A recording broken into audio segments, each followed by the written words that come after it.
Hey everyone, welcome back to the Castaway Consultants, where we teach future Survivor players how to play the game by criticizing past players. I'm one of your three game-changing podcast hosts, Ryan Stacy, joined by two other game changers, Josh Wessler and Derek Kubicek. How you guys doing? I'm doing good. You know, the best part about talking about the Game Changers Premerge is going to be talking with you guys. I know one of our listeners had said, hey, hopefully the Game Changers season isn't, as negative as it sounds like it could be. Unfortunately, we're going to have to broach some topics tonight that are not positive, but Yeah. And the boot order in Game Changers continues to be whatever the opposite of elite is. Yeah, brutal boot order. But I am always excited to talk Survivor with you guys. I actually would like to open the podcast with a 5-star review that we got. Best Survivor podcast. I love this podcast so much. As much as I love Survivor, at times I am more motivated to watch Survivor so I can listen to more of your podcast. Thank you so much for creating this fun, entertaining, and knowledgeable podcast. You guys are awesome. Thank you for that. I believe it was Nicole2788 on Apple Podcasts. Very kind. Thank you so much. I hope that we can continue that trend of positivity even through some of the things we will be discussing today. But let's open with that positivity so we can keep some positive energy until the time is right to necessarily flip the switch. Look, the first 6 episode, we'll call this a 7-episode pre-merge, even though the first one's a double. We'll just call it 7. The first 6 episodes, while the boot order may be brutal, it's at least decently entertaining. So we have that going for us, which is nice. Mm-hmm. Episode 7 is the problem. Yes. Quite possibly, besides the Dan Spillo and then Kelly incident in Island of the Idols, this is probably the worst episode of Survivor. And I've done my research. That one spills over into 2 episodes. Yep. So I've kind of decided to plant my flag that that is episode 7 of this pre-merge is the worst episode of Survivor. But I do think the 39 incident as a bundle might be like a little grosser, but like I don't even want to compare the two because they're both awful. They're both awful. So yeah. Bottom tier episode of Survivor Spot, like literally the bottom tier. Yeah. There's not very many episodes in this tier. They need less than one hand's worth probably. But good God, this is one of them. So hopefully we've accurately and effectively calibrated our audience to our feelings on the matter. And we will get into, unfortunately, more detail as we come to it. But at least to open up, I am excited to be back here with you guys. I'm excited to be back with you guys. I actually, didn't dislike the pre-merge as much as I was expecting, up until the last episode, like you guys are saying. The thing that stood out the most to me through most of it was actually things, minor, not really gameplay things, but like the editing seemed really weird, and just because it's so, I don't know, it felt very rushed, for example. But as far as like gameplay goes, I thought that was pretty decent, actually. So just going back to the comment that Derek was talking about, I can see why people might be like, oh, don't hate on Game Changers that much. It's not that bad. Up until this point, I can see it. I can see it being not that bad. The boot order is frustrating. Like you guys said, the boot order is frustrating. And the worst part is as we will probably get to, most of them were the correct move. So, like, sorry, sometimes when you're making the right moves, it's boring television. Yeah, that's the risk you run with an all-star season. Like, the big, strong players should be out first. That's why you need to make sure the entire all-star cast is big, strong players, and not only 12 of them. If that's me being generous. When 12 out of 20 are actual game changers, a lot of the 12 are gonna go early. For more info, if you haven't listened to our Game Changers cast podcast yet, listen to that, and more information there. Yeah, so it's frustrating. Like it's decent enough TV for the first 6 episodes, and then episode 7 just kind of ruins the season for me, and I stopped caring. It's one of those kind of things. I can see it. Re-release season 34, we'll call it the machete cut, or maybe like the Whedon cut or something, where episode 7 is just a title card that says certain players were quasi-voted out of the game. Let's go to the merge. Well, I don't think you can edit it out because it may be horrible, but I think the other players' reactions are important.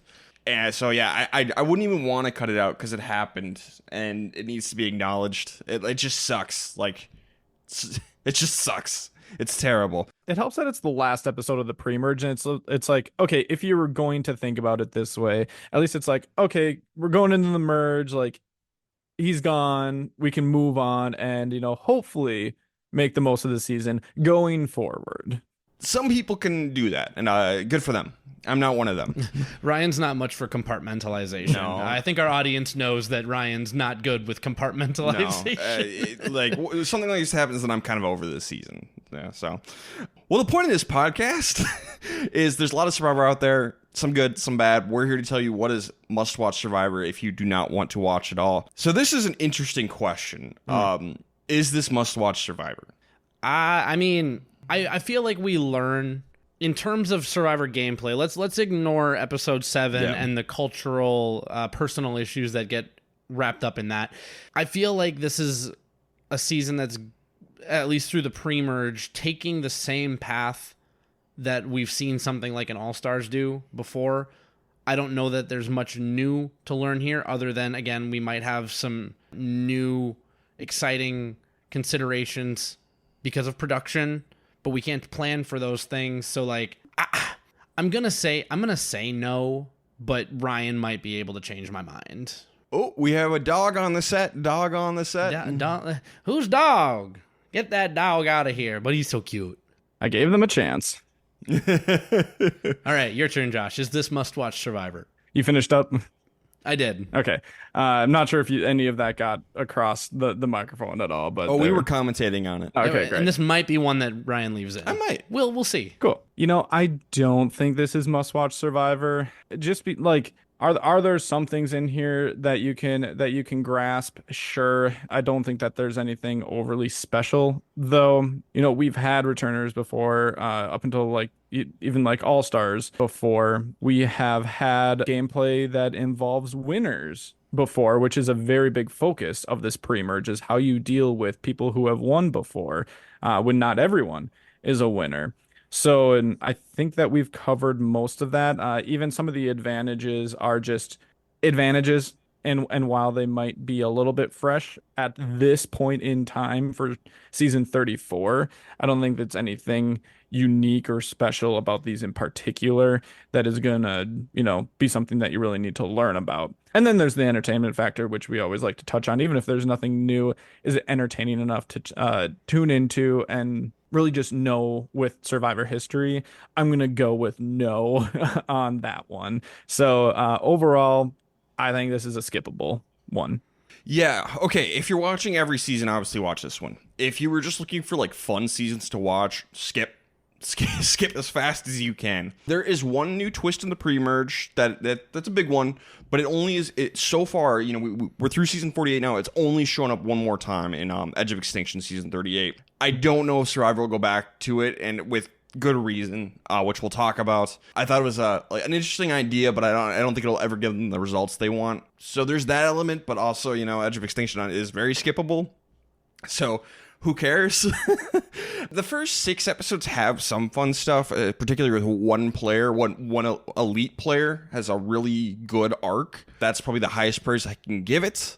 So maybe watch the first 6 episodes and then dip out. But really, honestly, this is not must-watch Survivor. I'm going to give spoilers right here. So do with that information what you will. 3, 2, 1. Get out of here. That player who has a really fun arc is Sandra, our 2-time winner. So if you are like a huge Sandra fan up to this point and you want to just see her play amazingly, arguably her best gameplay ever, watch the first 6 episodes and then call it a day.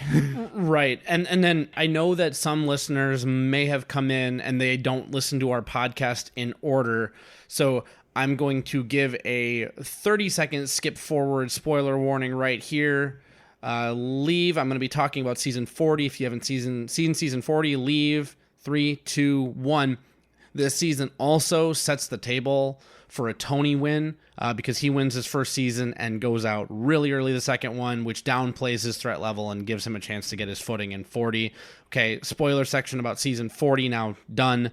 So ultimately, yeah, there are some things that are pretty important to the Survivor mythos, at least in the pre-merge of this season. But again, dip out before episode 7 if you're just not feeling icky, or you don't want anything icky. I'm going to run over the cast real quick. I'm just going to say their names just in tribe, just a reminder, because we went over all of this in the last episode. But just quick reminder on Mana, we have Aubrey Bracco, Caleb Reynolds, Sierra Easton, Haley Ford, Jeff Varner, Malcolm Freeberg, Michaela Bradshaw, Sandra Diaz-Twine, Tony Vlachos, Troyzan Robertson. And then over on Nuku, we have Andrea Belkey, Brad Culpepper, Sari Fields, Debbie Warner, JT Thomas, Ozzy Luth, Sarah Lucina, Sierra Don Thomas, Ty Trang, Zeke Smith.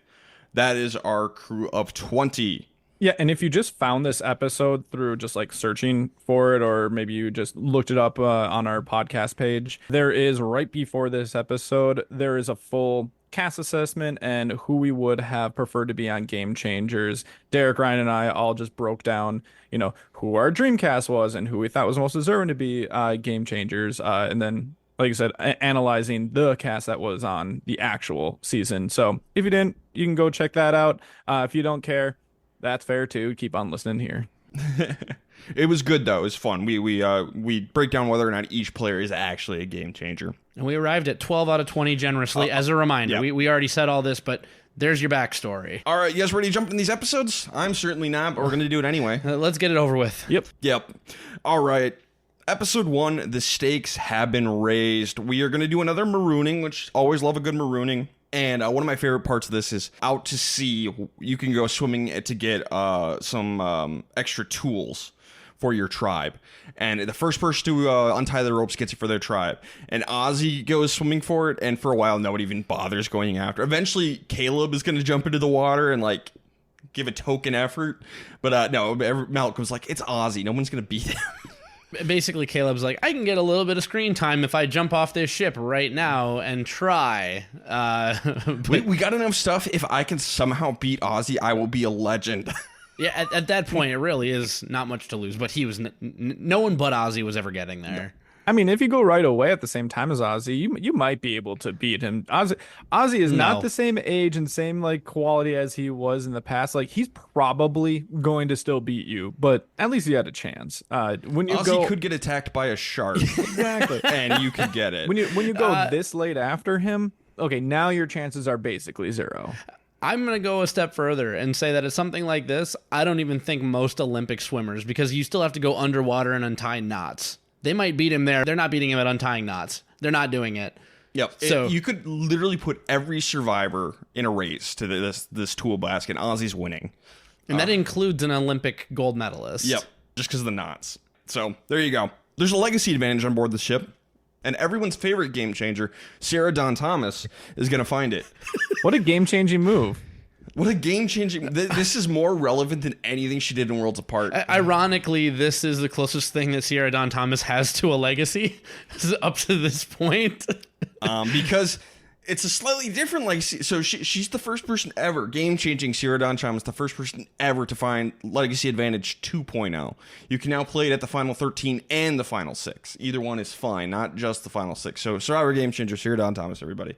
Which honestly is a good mechanic change for this, because who cares? Who cares if you have to be around at Final 6? Yeah.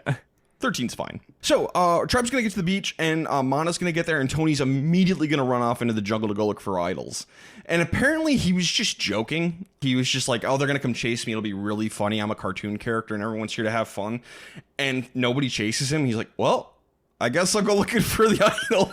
But one of my favorite moments from the pre-merge happens right here, where he darts off into the jungle, and then the camera pans to Malcolm, and he's like, no, but he's actually serious.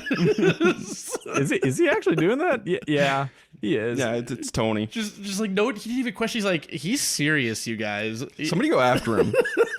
Malcolm would understand about being chased around for idols. Yep. So Caleb and Sandra eventually go after him. Hilarious. Look, Tony's the best. I love Tony Vlachos. He's probably my favorite Survivor contestant of all time. And I was so excited for him to come back. And he's going to be done. This is a 2-hour premiere, and it just sucks that we only get Tony for one episode, really.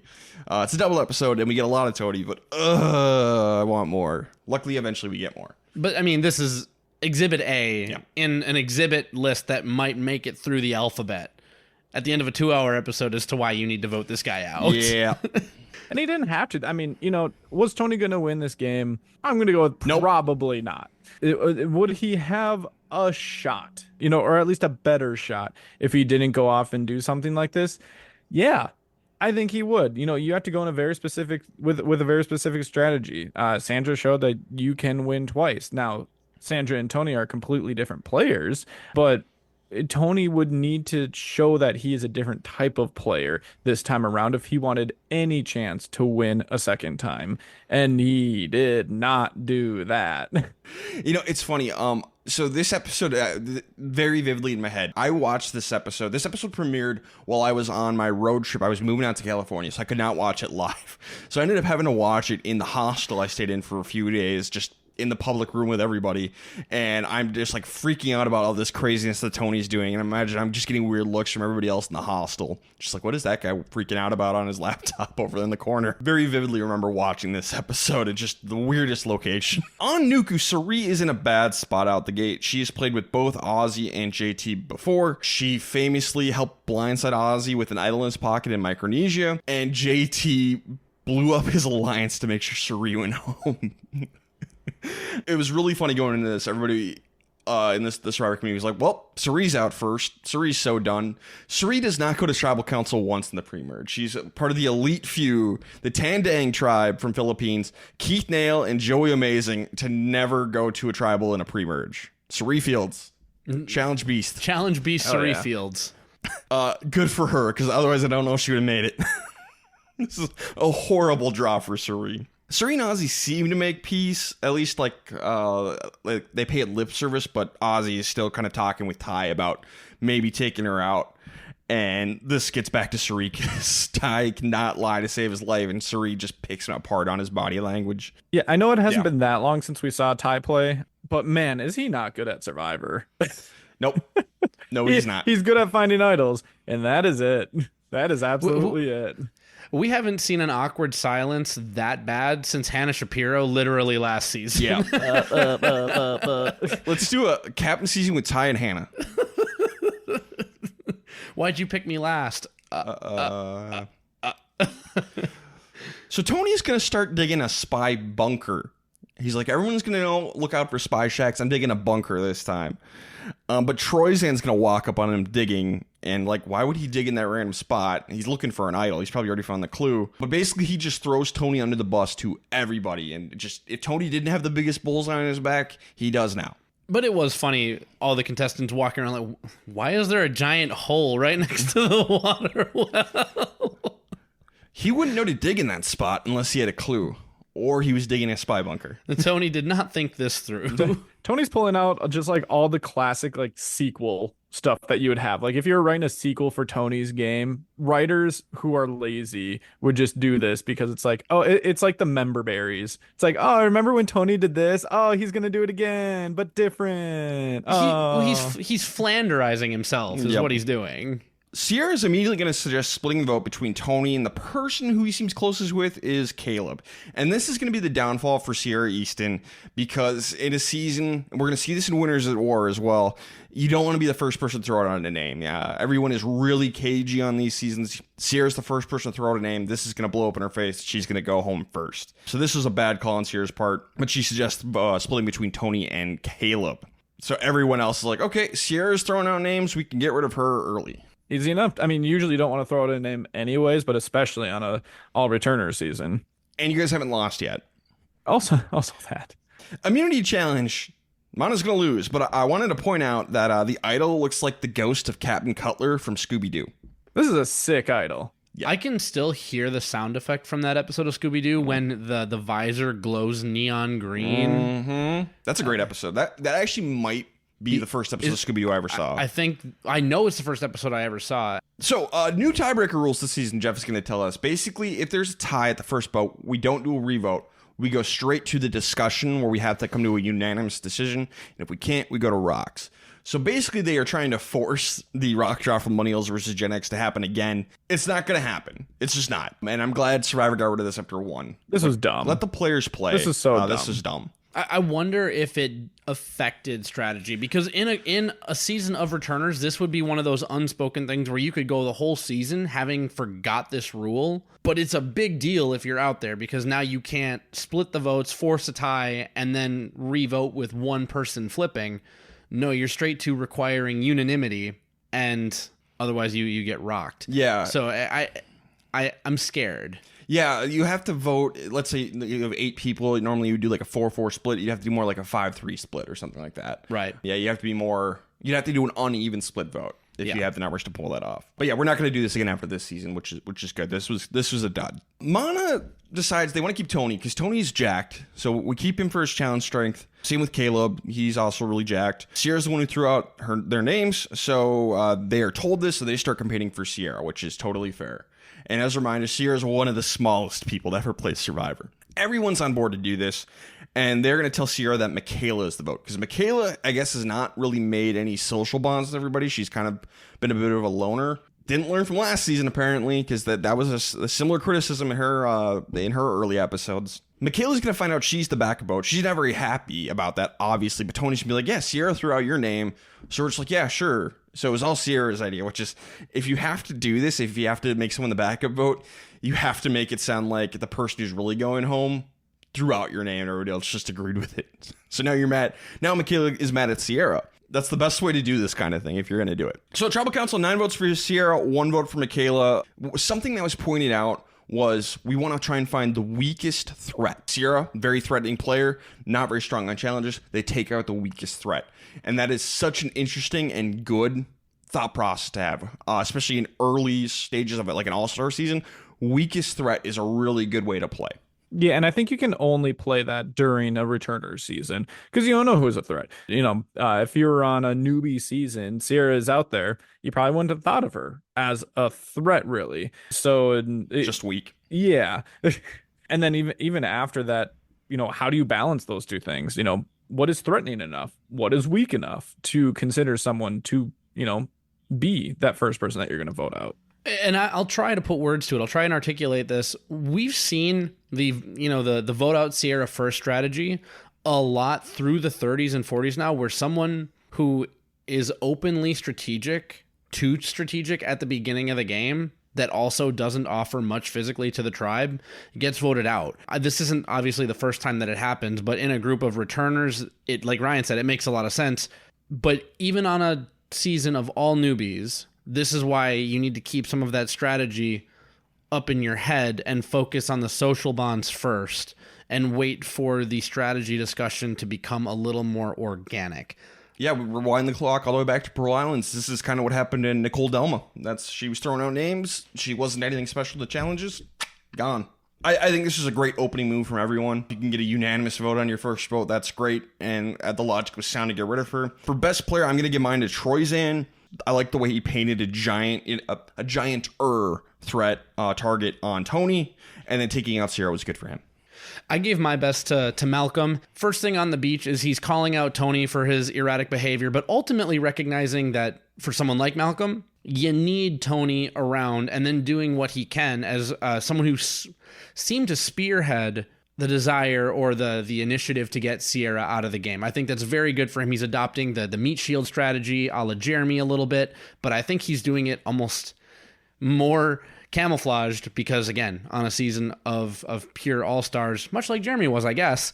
So I had Malcolm, but I had honorable mention to Brad because we haven't talked about what happened on their beach, but he had a moment where he said, I'm letting all the strategy come to me this time. And I also had Malcolm for basically everything Derek said. I love that, everyone sees Malcolm as a threat. That hasn't been really vocalized yet, but it'll come up in future episodes. Like, Malcolm's one of the biggest threats on this cast. So he needs to be going in with a strategy that is, hey, I need to keep a lot of threats around. Otherwise, everyone's just going to be looking at me, and it's not going to take very long. And he told us in confessional that was his strategy. So good on him for at least thinking about it. Hopefully, he's able to keep doing that. Hopefully, he doesn't get smacked out of the game by a crazy twist. Stay tuned to find out. Hopefully he doesn't get production screwed. Yeah. No, I think Malcolm's a great pick. Definitely an honorable mention for me. I totally get it. I know I like to argue with you guys about your best and worst, when they're dumb, but I'm going to give you your flowers. Not today. Not yet right today. There's plenty of time for me to be like, what are you talking about? You're insane.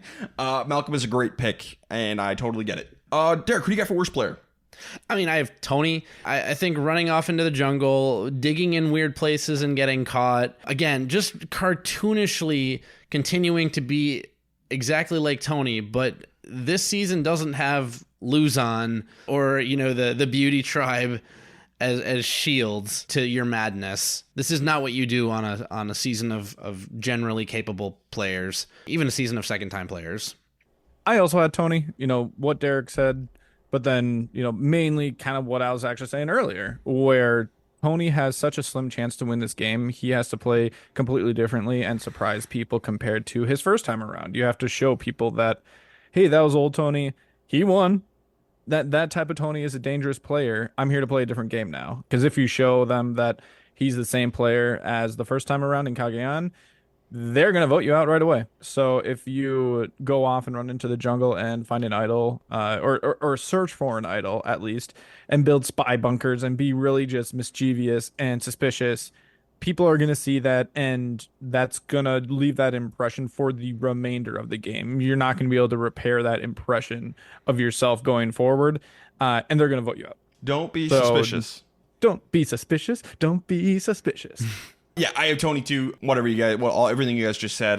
Good thing you learned a lesson from this season, is what I'll say. All right, part 2 of this episode. Aubrey and Tony talk about making a threats alliance, and boy, oh boy, was I excited during this scene because they want to bring in Caleb, whatever, but Malcolm and Sandra, and that's your 5. And I'm like, yes, do it. Take this all the way to the end. Whatever about Caleb, but a Tony, Malcolm, Sandra final 3. Let's go.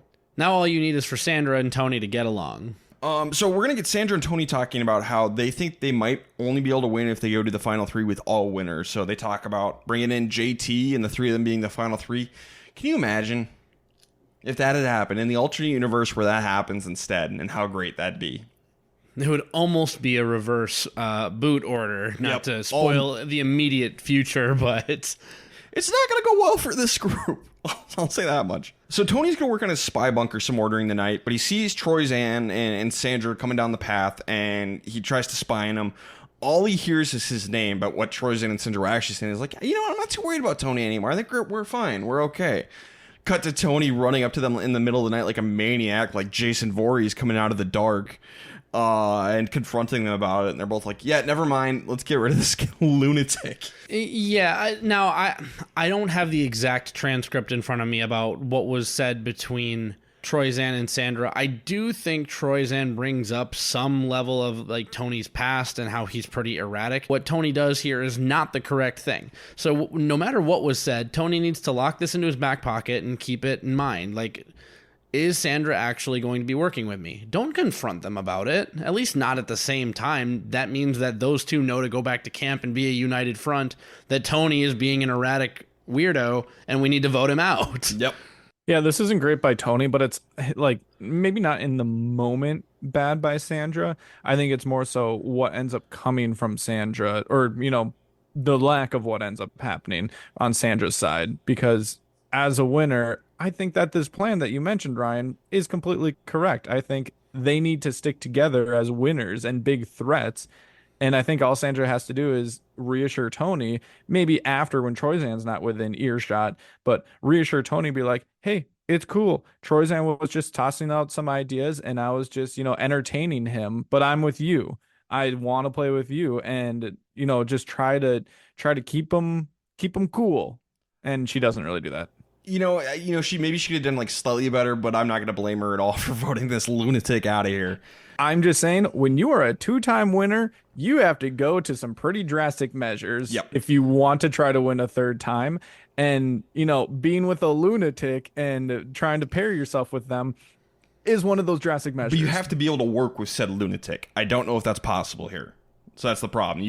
If it's not going to work, it's not going to work. You might have to find a 3rd person who everyone hates and then go to the end with another winner and someone who everyone hates. That might be the better avenue. I don't think Sandra and Tony can work together on Game Changers after this. JT and Ozzy are going to form an alliance, which worries Suri. Fair. So she's going to reach out to Sarah, Zeke, and Debbie and try to get all three of them to join an alliance with her. And they all do the right thing. They all say the right thing. They're like, yeah, we're totally open to working with you. And they do mean it. But they're like, she's probably going first. I'm not going to step in to save her. If we can work together, great. If not, goodbye, Suri. And it's like, good job for the three of you saying exactly the right things. Yep.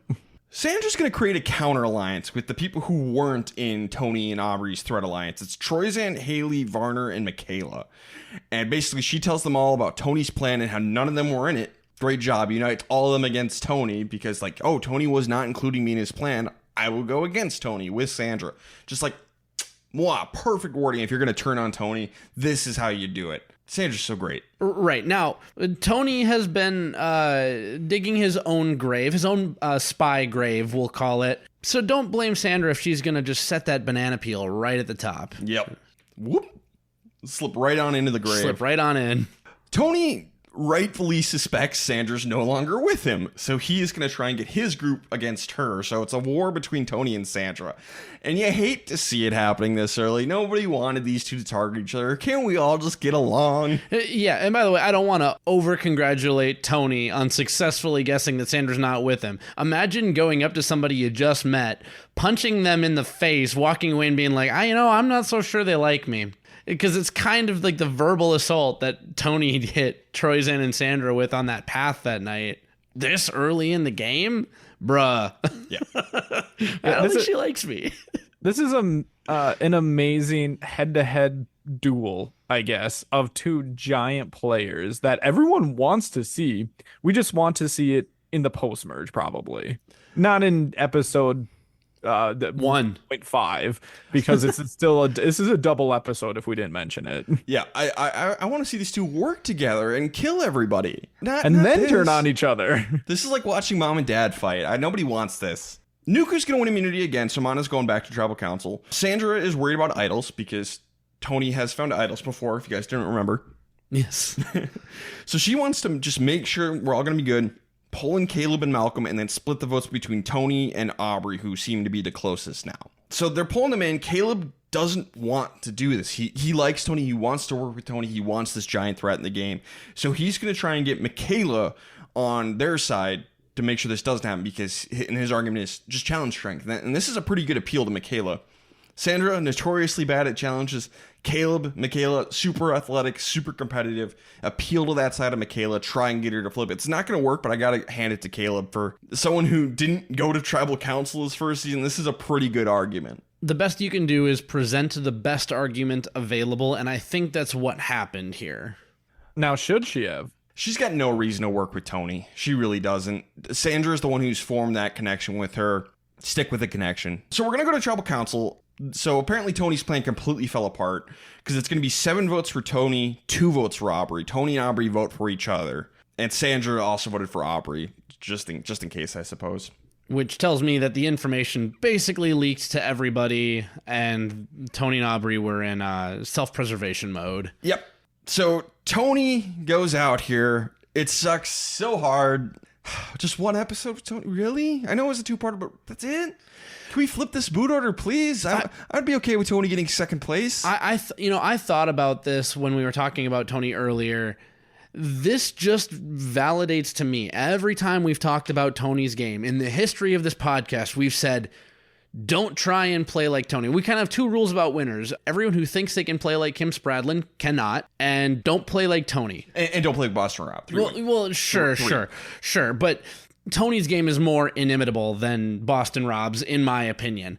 Tony did not know that. Tony tried to play like Tony again, and this time he did it with competent players. A full cast of decently competent players. And it did not work. Yep. It died immediately. That died on the concept room floor. I mean, lest we forget that Tony's original season, it was flawed.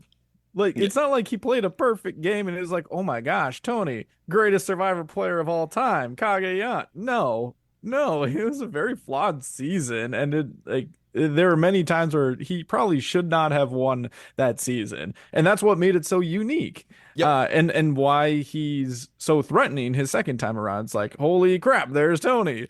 how did he do this? I don't know. Let's get him out of here because he's doing the exact same thing this time. So yeah, don't try to replicate Tony because Tony can't replicate Tony. Scientists still don't know how he did it. No, yeah, exactly. Tony 1.0 is a thing that worked once by accident. And it will never work again. Tony 2.0 proves that, and that's why Tony 3.0 is not going to play like Tony 1.0 at all. Tony this season was very much a barbarian amongst a group of stealth archer assassins. Yep. It's not going to work, buddy. Yeah, it might take 4 arrows, but there was 8 other people here, so we had enough. Yeah, it sucks so hard to see Tony go home here. I was so sad. I totally get it, and it makes complete sense. Either Tony or Aubrey, I think, would have been fine if you wanted to keep Tony forward that challenge strength and just kind of like hold him here. But he's so dangerous and so erratic that I 100% understand, and I cannot fight it, as sad as it makes me. Yeah, it's the right move. Oh, right. Yeah, right. 100% the right move. It's the saddest right move.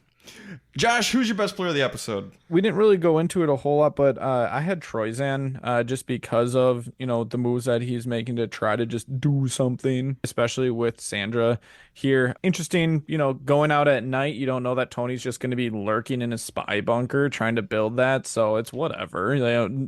99 times out of 100, you're going to be able to have a private conversation with Sandra there. And it worked out. It worked out pretty well. So, yeah, Troyzan for just doing things. My best player is Sandra. Yeah, you can nitpick her a little bit for getting into it with Tony, but like the fact is she won and really was effective in her war against Tony here and really shows why she's the queen. So I have to give it to Sandra. And I feel like I do need to say my reason for not doing Sandra is because like she 100% won the battle, but I think in that process she loses the war, and it's not a war with Tony, it's just a war with Survivor. I think her only chance to win this game is to go with people like Tony and other people, well, at least close to the end. I'm not saying go to Tony to final 3 because who knows what's going to happen then, but you have to use someone like Tony, a winner like JT or like other unlikable people to be able to get your game as far as possible. And she just kind of severed that way too early, I thought. I considered that, but I did ultimately give it to Sandra because Tony is the one who burned the bridge. And when you've got 2 people like Sandra and Tony burning a bridge very publicly, everyone else is going to make it about those 2, whether or not they make nice soon after that or not. Because again, you're on a season of people who are looking for a reason to cut you. At that point, Sandra's like, all right, we're both the 2 clear biggest threats on this tribe based on our history and gameplay style. It's me or him. It's going to be him. The vote basically came back unanimous, which tells me that it really wasn't actually that much of a war. And even if that was just Tony falling on his own sword because of who he is, that's the way it goes. So I gave it to Sandra because she comes out of this with strategic options. Yep. For worst player, I'm not going to give out one for this episode. I thought everyone played at least positively, at least a net positive. So no, none for me. I gave it to Aubrey just because of her closeness to Tony. It was clear that the table had already been set for everyone. Like, okay, when we decide enough is enough with Tony, we're going to send him out. Like, he's useful for now until he's no longer useful. As soon as he starts to throw a scene and throw a fit, he's got to be gone. Aubrey should have been able to see that writing on the wall and maybe distance herself even more so. Maybe get into the good graces of the queen. I know we're going to find out sometime in the future that starting dialogues is not something that she's naturally great at. You need to be pretty naturally great at that in order to survive on a season of savvy Survivor players. I had Ty for just not being good at Survivor. I mean, I'm not going to fight you. Tony will play again. Do we want to see it? I mean, I always want Tony. Why not? Literally any season. Expectations are low. Yes. Yep. Like he will never win again. I am so excited for a great 1 episode arc when Tony returns. Yeah, Tony 3.0. Yeah, you can put Tony. Tony's one of the ones you can put on every single season, and I'm okay with it. Him and Abby Maria. They would hate each other.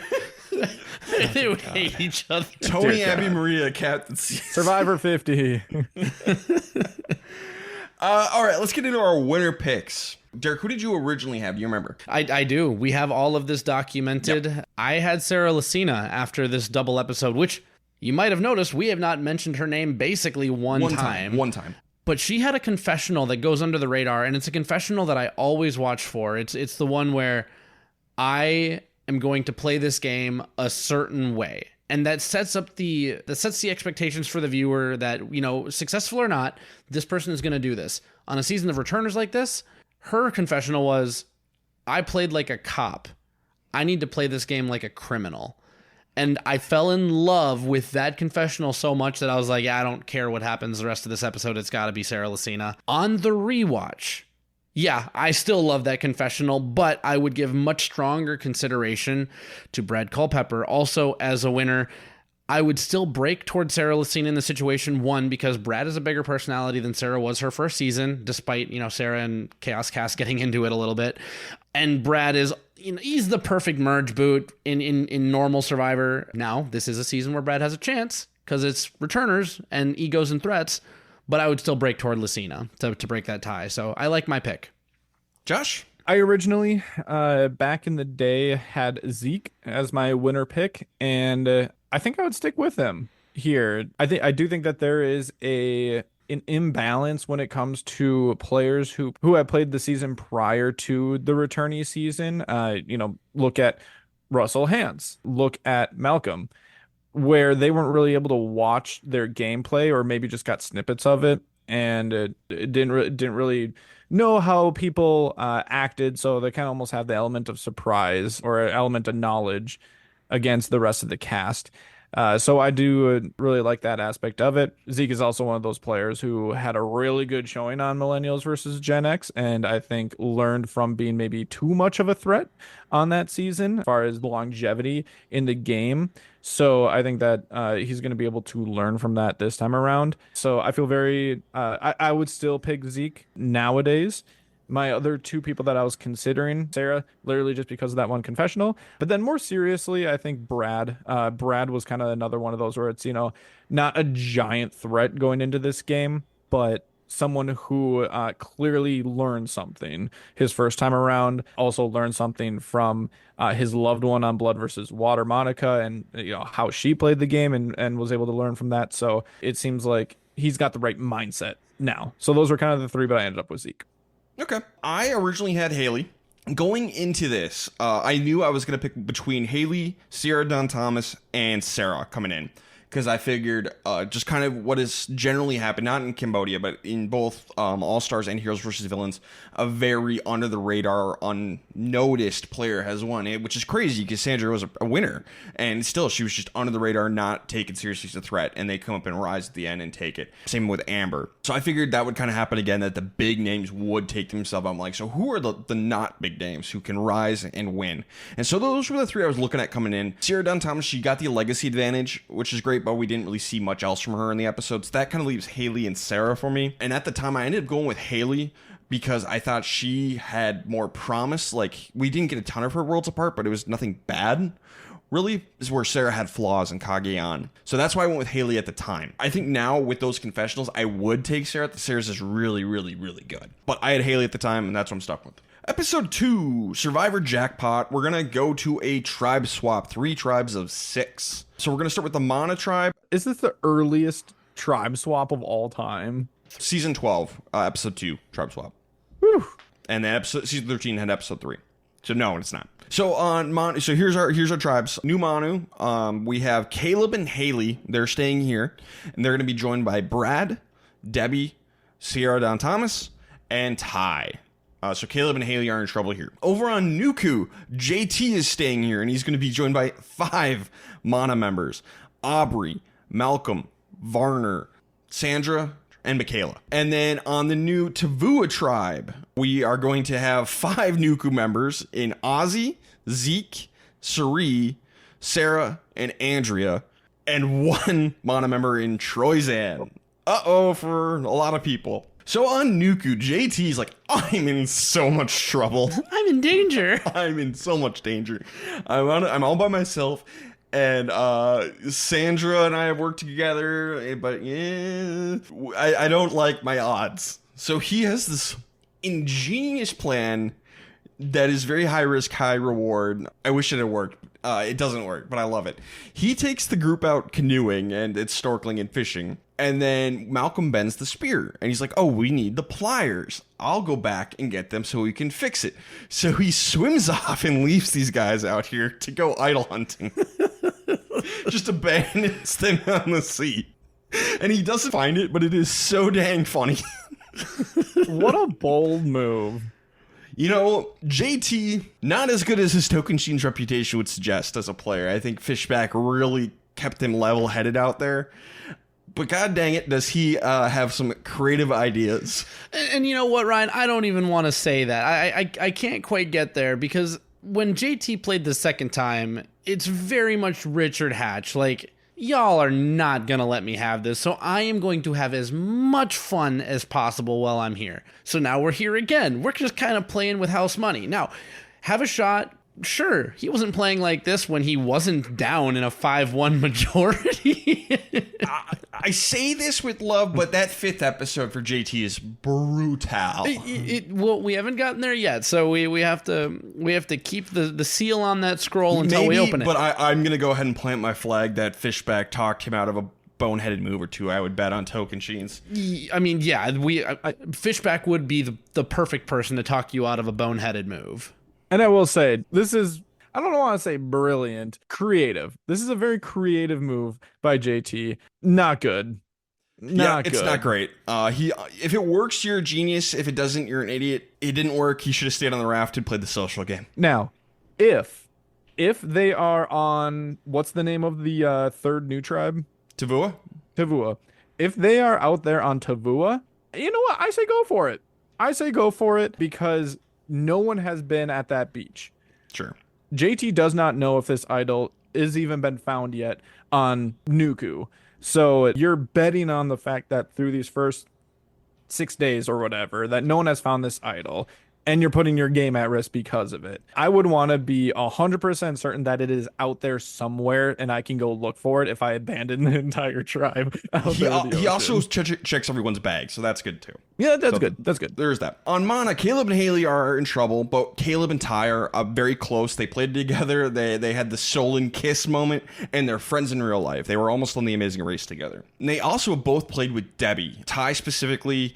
Caleb and Debbie were never on the same beach, but that also means Caleb didn't really get much time to be annoyed with her, so they might be able to work together. They were both worked on medically in the same challenge. Yes, that's the biggest relationship they had. And some people are worried about them being a trio, which is absolutely fair. My biggest advice for anyone going out on an all-star season is watch the previous relationships. Anyone who's played together, anyone who's friends in real life, that is the most important factor. Number one. And they don't like to show that on All-Star Survivor until we get to Winners at War. They try to completely ignore those factors in All-Stars, Heroes vs. Villains, Cambodia, and Game Changers. Until it's just too much. Yeah, Winners at War, like the Poker Alliance, you can't not show that. It was very important. Yeah, they named it the Poker Alliance. Yeah, eventually the dam broke. They all just like poker, and they like to talk about it on the island, right? No. Now, Sierra and Haley have also played together, but both of them are like, yeah, we have no relationship at all. I haven't spoken to her since we played. which is also good to make sure people know about. Make sure that, hey, did you guys, cross paths, bond after the game, go to watch parties or anything? No. Now, don't believe them. Do not believe them at all. Even if it's true, and even if you know it's true, it could be a reason. It could just be a reason to vote someone out. On Tavua, Troy Zan is on his own, but he's going to go off and find the idol clue and finds out it is hidden in the challenge. We brought these back. I love it. Why don't we do this more often, Survivor? This is so fun. This is good stuff. Did we get it after Game Changers? Yeah, we've gotten it again, but we don't get it nearly often enough. Not in the new era yet, for sure. Yeah, I don't think so. They've had stuff hidden on like the sit-out bench, but like hide stuff in the challenge. That is awesome TV. What are you doing, Survivor? Sitting on a gold mine. Serena and Ozzy both finally recognize, like, yo, we need each other. We have to work together. Let's put our beef aside. We're going to work together. And they genuinely fixed their relationship here. Like, not just, what we see in TV, but like genuinely they are good after this, which is nice to see. Nuku's going to go goat hunting, and they catch a mama and a baby. And Sandra, being Sandra, wants to eat them. And the others are like, I don't want to kill a goat on TV, especially a mama goat with leave a baby. Or people are gonna watch this. Immediate regret. Just oh my god, I'm so hungry. I bet I could catch that goat. Actually catches the goat, and I wasn't trying. I'm like, are they gonna do it? Are they gonna do it? And everyone, I don't know if everyone actually had just a change of heart, or if something came to mind of, oh, that's right, we're on TV right now. Ugh, this would not be a great look. We just had recently, Ty get a CO award for saving chickens, and you're about to kill a mom and a baby goat. Sandra doesn't care about now. Sia money. Immunity challenge. Nuku is going to win. Tavua gets second. And while the challenge is going, well, I guess technically after it ends, Troyzen goes up to the puzzle table and snags the idol. Snag.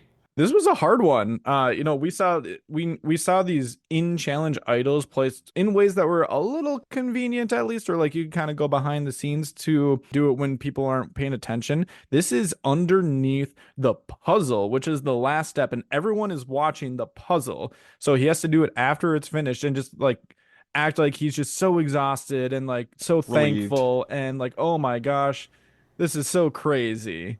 But he gets it.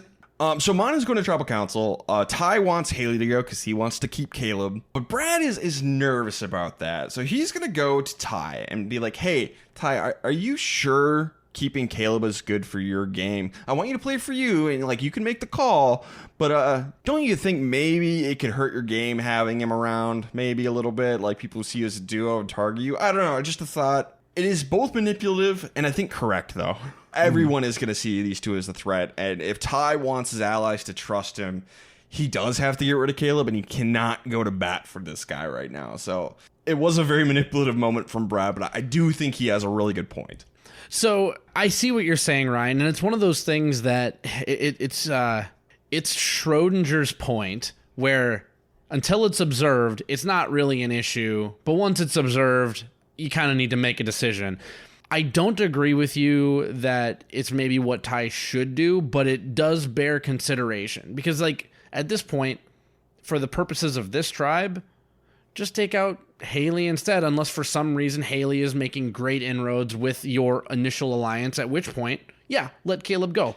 But if it's a toss-up, that's a reason to say, I can bring him into what we're trying to do here. So you almost have to leave it to the players, and unfortunately, in this case, we're leaving it to Ty, and I don't necessarily trust his judgment. Well, if you pull it back a little further, if you're going to say, like, oh, what is the right move? Well, for Brad and Sierra, Don Thomas, and maybe to a lesser extent Debbie, I'm not so sure about her, but for Brad and Sierra, for sure, they definitely should get rid of Caleb, sever that tie, because, like I said, it's the past relationships that are the most important factor. So if Brad, Sierra, and Sierra are together, they have an alliance, yeah, you want to sever that Ty-Caleb connection. And that's why I say for Brad, this is good. And if the others want to do that, Ty cannot go to bat for Caleb. Agreed, but we're not going to see a ton of that. We're going to see deliberation between Haley and Caleb. So for Ty should, on paper, want to keep Caleb, but he shouldn't fight too hard to do it. I think you're right. I think that's the right answer. Do we know that Caleb for sure is a bigger challenge threat than Haley? Yeah. Yes. Yeah. Caleb is jacked out of his mind. Yeah. Haley's smart, though. I don't know. I don't know if this is necessarily what absolutely needs to happen right now for, like, Brad and Sierra. For Ty, he does the right move. Once he's confronted about the relationship and he's, kind of allowed to make a decision, except not really, for the betterment of his game. Once it's proposed to him, like, you have to make that decision, make the obvious one that people want you to make. But for Brad and Sierra, like, I think there's going to be plenty of room, unless we're going to swap again or something, to where you can get Caleb out in the future. So, now could be a good time. But if you think that there's a big difference between Caleb and Haley, I would not mind keeping him in the game now. I wouldn't be like so scared of this past relationship with the fear that you're not going to be able to get rid of him later to like kind of put Ty in the position to make that decision right now at this vote. You should be scared of that past relationship. You should be terrified. You should be pooping your pants terrified about this. Brad and Sierra absolutely have to get rid of Caleb, and I don't think it's close. I know they and I think Brad used just the right amount of finesse. So we're going to go to Tribal Council. It's going to be 5 votes for Caleb, 1 for Haley. Obviously, they vote for each other. If this wasn't a returning player season, yeah, you get rid of Haley because Caleb is so jacked. But that past relationship is so important. It is the most important that, you cut that, you get him off the table, and Ty can't use him anymore, and Debbie can't use him. I don't know if there was any sort of relationship there, but they did play together. And Ty and Caleb cannot fight for him. They can't. It looks so bad if they do. So, no, I 100% think this is the right move. I'm just going to throw out a quick hypothetical. I'm sure Ryan will say this won't work, but why does the Korong 3 not get together here with Haley and vote out Brad or vote out Sierra? Because maybe Debbie doesn't have a relationship with Caleb. But we also are going to find out, granted this is in the future and Debbie's mood can blow with the wind, Debbie's not Brad's biggest fan. And that could have been an acute incident. But Debbie and Brad do get along very well. It's just there are moments, but no, they were really close. So that's kind of this is a tight group of 4. I'm just saying on paper because it depends on what you're doing while you're out there. It depends on how the web is interconnected. But there is a world where the Korong 3 and Haley vote out a big threat like Brad right here, or Sierra to at least force Brad to come to you to negotiate rather than Brad, incepting Ty with what Brad would like to see happen and what is best for Brad's game. Brad did this for Brad. True, but these new 4 confirmed are close. So there's that involved. Yep, just wanted to bring it up. So, best player of the episode, Josh, who do you got? I did have Brad. I just wanted to make sure that was brought up as a little bit of a hypothetical, but I do think it was the right move overall. And if you are going to make, regardless if it's the right move or not, the way that he executed it and put it in Ty's kind of hands to make the decision, even though there was only one correct decision for Ty to make. Ty could make the wrong decision, but Brad, put it on a platter for him to do in the most perfect way possible. So I'm going to give it to Brad because of that. Yeah, Brad's finesse is really impeccable here. Brad's my best. Yep, Brad. For worst player, I'm going to give mine to JT. If his plan had worked and he had found the idol, I might be giving him best player of the episode. Who knows? But it didn't. I'll give him points for creativity, but it had to work, and it didn't. Worst player, JT. I had Ty listed as my worst, mostly for a reason that wasn't discussed. Everything we said for Brad is good, but unfortunately, sometimes Survivor is a zero-sum game where if somebody incepts this, okay, now you've kind of de facto made yourself loyal to Brad going forward. This was a breaking point for Ty where you want to have this group of people that you can be reliable with going forward, but now Ty is not going to be calling the shots. Not saying that Ty would ever be the kind of player to ever call the shots, but again, now he's at the beck and call of this new group of players, and I think he was maybe finessed a little too easily. I think he could have saved Caleb for at least another vote and forced the issue on Haley, but that's just not something that Ty was going to do. So I have Ty. I also had JT. Honestly, even if he got the idol in this situation, I wouldn't have given him the worst, but I wouldn't have given him the best, like Ryan. Now, if I said maybe, this was if this was a brand new tribe that no one had been to, all right, this is a different conversation, but it's not. You got to assume with an all returners cast, game-changing cast, the idol probably is found by this point. Could be wrong, but you have to make that assumption and not burn your game in the process. So goodbye, Caleb, out on day 9 again. Poor guy. Yeah. Episode 3, the tables have turned. JT works on Malcolm, and he seems to convince Malcolm that Sandra should be the next to go. And it's from what we can tell, Malcolm seems to be on board with this. I don't think he should be. I think Malcolm needs Sandra. Ideally, he pulls the 3 of them together. A Malcolm, JT, Sandra final 3 that maybe throw in Sari. Those are the 3 of the 4 biggest threats left in the game. So maybe they should work together. Mm-hmm. We're going to go right to the immunity challenge here because this is kind of a big episode. One tribe is getting immunity, and that's what we're told at the beginning of this challenge. One tribe gets immunity, so obviously assume the other 2 tribes will go to tribal council. 2 people are going home tonight. Fair assumption to make because we've done that before. So that's where we'll start there. Tavua is going to win immunity. Jeff Varner blows it for Nuku. Brad kind of blows it for Mana because it's a blindfold collar challenge. So yeah, these 2 end up blowing it. But Tavua is going to go off. They're safe. They're all good. Jeff informs them it's actually the first joint tribal council. 2 tribes, 1 person's going home. Wow. This is crazy. Yeah, especially because Nuku's got 6 people, Mana's got 5. This is a really interesting twist, and I get why Survivor tries this. However, I don't think this was really well thought out, because the most likely opportunity, if you're going to have like in an all-star season, if you're going to have a crazy twist that is going to scare the heck out of everybody, what is going to happen is they're going to find the safest, biggest name that everyone can agree on and knock them out. So while I understand why Survivor tried this, I think it was ill-conceived, because somebody with a big name is going to go home in something like this. So that's why I don't think Survivor should do stuff like this in an all-star season. It's bad incentives is what it is. Like, what is your goal? And I don't think their goal was to have Malcolm get eliminated here. This is meta discussion, but I think it's true. This is an opportunity for a savvy player to make production the bad guy. If people are mad that, I don't know, let's say Malcolm goes out here. Let's say Sandra goes out here. This is a good chance for every player left in the game to say, production gave us no choice. Don't give them that option. Force them to stand on business. This was my choice. I did this. I love the twist, though. Like, this is a great mechanic that I'd love to see in, a first-timer season. Just to see what happens. And it has to come after a split like this that we saw.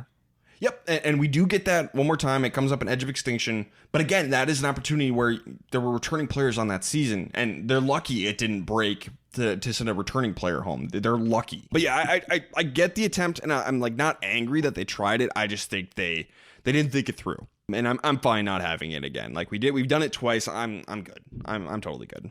Nuku plans stick together. There's 6 of them, and they want to vote out Sierra. She's a strong woman. They figure if we vote for Brad, they'll play Night on Brad. He's the biggest threat on the Mana tribe. We'll dial it back to Sierra. Not the biggest threat, but still a threat. And JT says he's with them. But JT's the big question mark. Is he actually? And he thinks if he can get Mana to target Sandra, that would be the best case scenario. He wants to try and get it all switched to take Sandra out. Which, again, I don't love that for JT. JT should be trying to work with Sandra. Cut to Mana. Mana thinks JT would vote for Sandra. Good job, guys. Nice read. Solid. Sometimes it's just too obvious. Yep. They'd rather take out Malcolm because he's such a big threat physically, but like if they think they can get JT on board to take out Sandra, that's probably their best avenue at this point. But again, we have Haley, who's a big question mark. Will she stick with them? They haven't exactly made her feel welcome. No. And honestly, she wouldn't stick with them. If she had been given an opportunity to swap, she would have. Yeah, she would have mutinied. But nobody told her anything. Ty is like, we're in trouble. I'm going to go find the idol. And he does. He finds the idol clue, then he gets the idol. He tells Debbie, Sierra, and Brad, they're like, cool, we'll use it. And we'll cross our fingers. So good job, Ty. So we're going to get an absolutely game-changing tribal council. Brad is going to say Haley would be public enemy number 1 if she flips. And Haley's like, that's not incentive for me to not flip. Like, that doesn't help your case at all. I'm still public enemy number 1. Like, this doesn't help you, lawyer. This is Brad's lawyer coming out, but sometimes you have to be able to call a lawyer on an argument in bad faith. No, that happens in Survivor all the time. We're going to paint a target a certain way, but Haley also, being in-law, I don't know if she ended up in-law. I don't know if she's still a law student at this point. But no, I was already next. Stop acting like I wasn't. So I get to do what I want. Monica does this for Monica. Brad does this for Brad. Haley does this for Haley. You leave me alone, sir. And she's straight up going to ask Nuku, like, hey, give me some information. Maybe I'll go with you. You tell me something and it'll be the most I've heard all day. Now, is this going to be 3D chess and then, Haley was with us the entire time. Give me information so that we know where to play the idol. So, yeah, what you could do, because what they're going to do, they're basically going to be like, Haley, we're not going to say anything. We can't risk it, which I totally get. You can't. But if you give her like some wrong info and say like, hey, we're voting for Debbie, throw your vote on Debbie. And then Haley throws a vote on Debbie, it just lowers Mana's numbers. Makes it less likely that they can, pull over. Even if they do pull over JT, it'll still be a tie. So they could give some false information to Haley. That would be an option. She's going to try and hint that they should vote for Brad, and she'd be on board for that. Yeah, maybe tell her Brad, because their plan isn't Brad. Yeah. JT is going to change Survivor forever. He was already a Survivor game changer. He's going to do it again. And he stands up to go talk to the other tribe. He goes to talk to Brad. And yeah, the genie's out of the bottle. We're never going back, which I don't love. It's a little obnoxious sometimes, especially because we know in Modern Survivor, almost none of these tribals are live anymore. It's a lot of theater, a lot of smoke and mirrors. But I think there was something to it here. Yeah, and with a joint tribal council, yeah, that's probably live. Like, hey, give us a chance to try and figure out this joint tribal council. You didn't let us scramble on the beach. We have to scramble sometime. It's $1 million.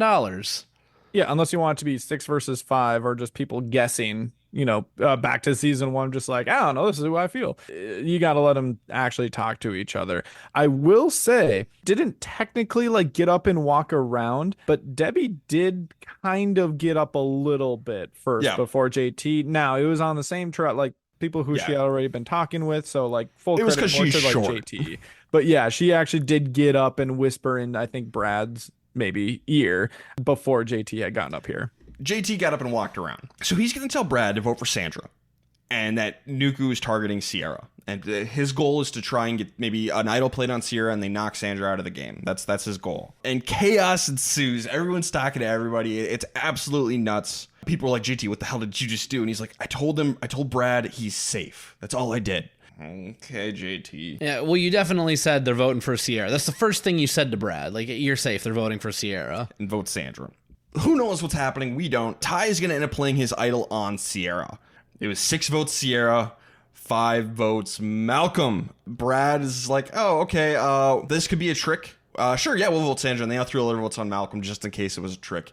It's so good from Anna's part. They nailed this. Malcolm goes out of the game. Oh, brutal. And it's all JT's fault. It's all JT's fault. And JT's so sad.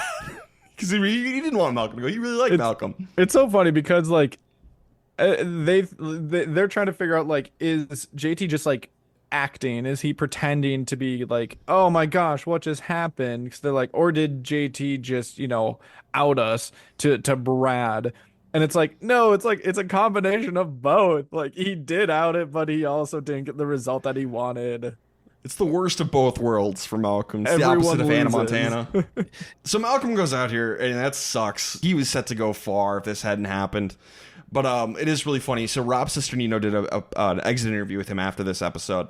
And he's like, Malcolm, I feel like we are exactly the same person. You put us side by side because we were both eliminated 4th in an All-Star season. So, you and I, we are exactly the same person. Look at us being exactly the same. Me, Rob Cisternino, and you, Malcolm Freeberg, identical. Identical twins. Now, after JT gets up, talks to Brad, does all this stuff, and I think you said that he reports back to his tribe, like, oh, like, what'd you say? Oh, I just said that Brad's safe. Should they have changed their vote? Maybe. Even if it's not Brad, like, just change it off of Sierra. Yeah, maybe put Just it on in Debbie. case. I think, especially knowing they're up 6-5, I think the 5 people who aren't named JT on Nuku need to decide to switch their votes to Haley. Oh, Haley. Switch it to Haley because if it's a 5-5 tie, it needs to be unanimous, and ain't no one on the other tribe going to go to rocks for Haley. Sacrifice Haley. Forgot Not a about bad that plan. part. Not a bad plan.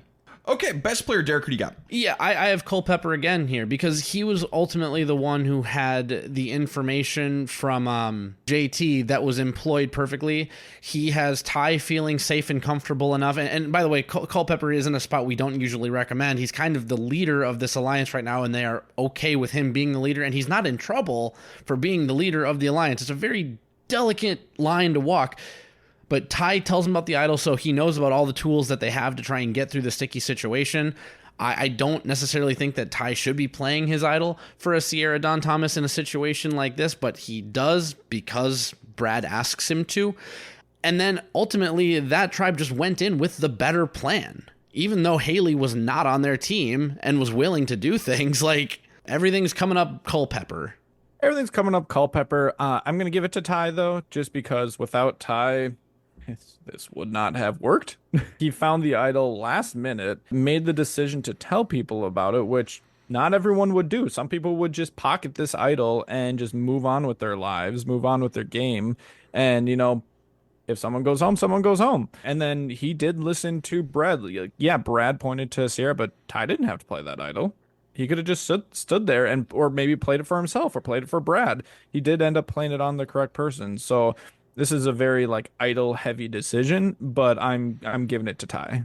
Yeah, Josh, everything you just said, I agree with. But normally you wouldn't tell somebody about this, but this is such a specific situation that I think Ty played this really well. I'm gonna give it to him. My argument against Brad is because very clearly Haley was okay taking Brad out. Brad was the one who didn't make Haley feel safe and secure. So if there is a flaw with their plan, it's that. So that's why I couldn't give it to Brad. So I'm gonna give it to Ty. He saves the day and knocks out Malcolm. So Ty's my best.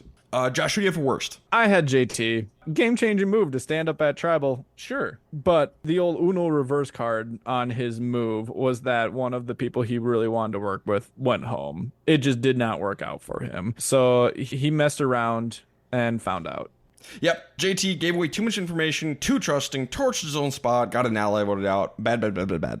I don't have anything else to add on JT, but I have two dishonorable mentions I like to bring up. One, Sandra. I felt like at this tribal council, she was way too dismissive about having a conversation with Haley and more heads up discussion from that tribe. And I think Sandra's the leader of the majority 5 could have helped prevent disaster. Even switching the vote to Haley, but I'm not going to put that on just Sandra. I'm going to say Haley said, "Are you guys sure?" And Sandra's like, "Yep. We're ready to vote. We're definitely ready to vote. We definitely have this figured out. There's no holes in our plan. We didn't tell JT about what we're doing, so he doesn't actually know." All of these things are untrue, and I kind of put that at the feet of Sandra. My other dishonorable mention is to your guys' best player of the episode. It's Ty. I don't think that in this situation he should have been telling people that he had a hidden immunity idol. It doesn't make a ton of sense to me. The only argument I can see is because he is so quiet and reserved of a player, this is a way for him to make his game a little bit louder, a little bit bigger, add to the quote-unquote survivor resume.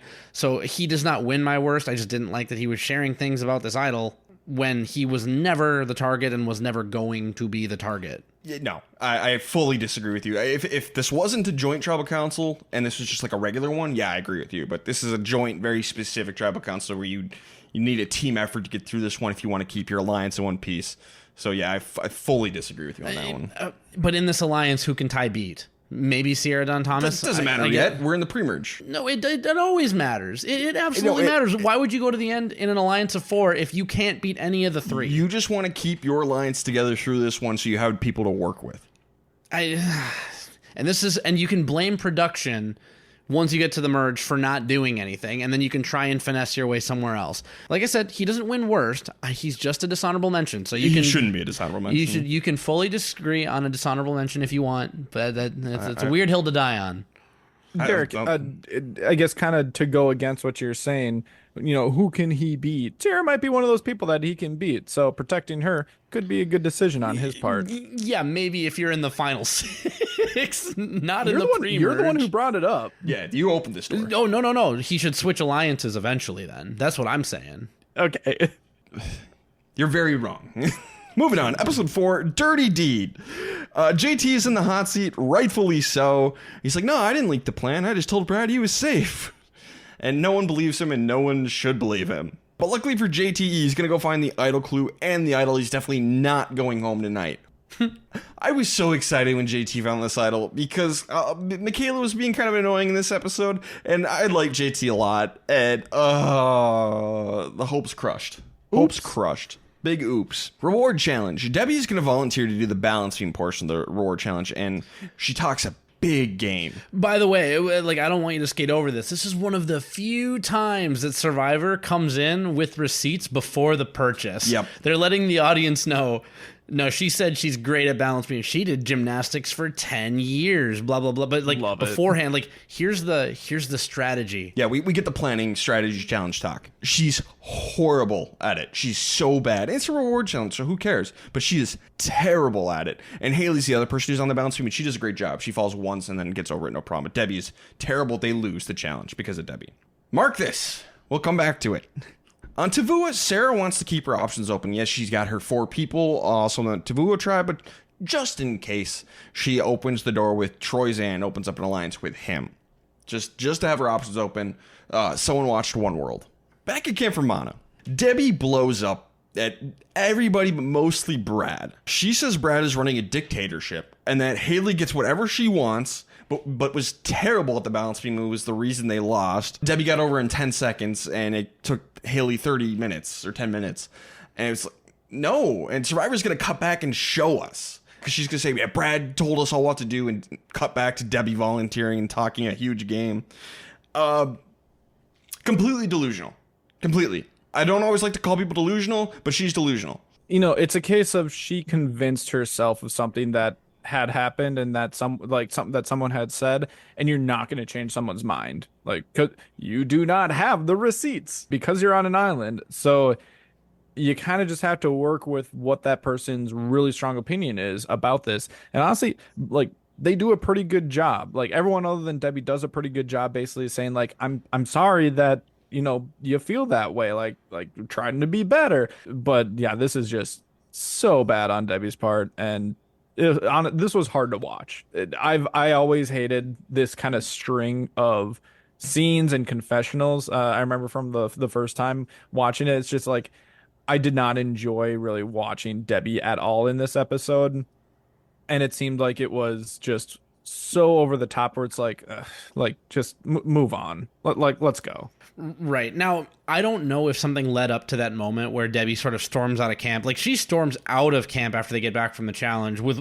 2 sticks of dynamite, 1 in each hand, just ready to explode at the first person who walked up to her. Maybe they were sitting around the fire and someone said something about, well, maybe next time Debbie doesn't do the balance. It's not shown. Obviously, that's not canon. And her comments in confessional proves that, like Ryan says, there's some delusion going on here. I think her ego can't take it. And that's right. Like, this is ego damage to the core. And everything that we've gotten about Brad from other people so far has been nothing but positive. And we're going to continue that trend into the future of this pre-merge as well.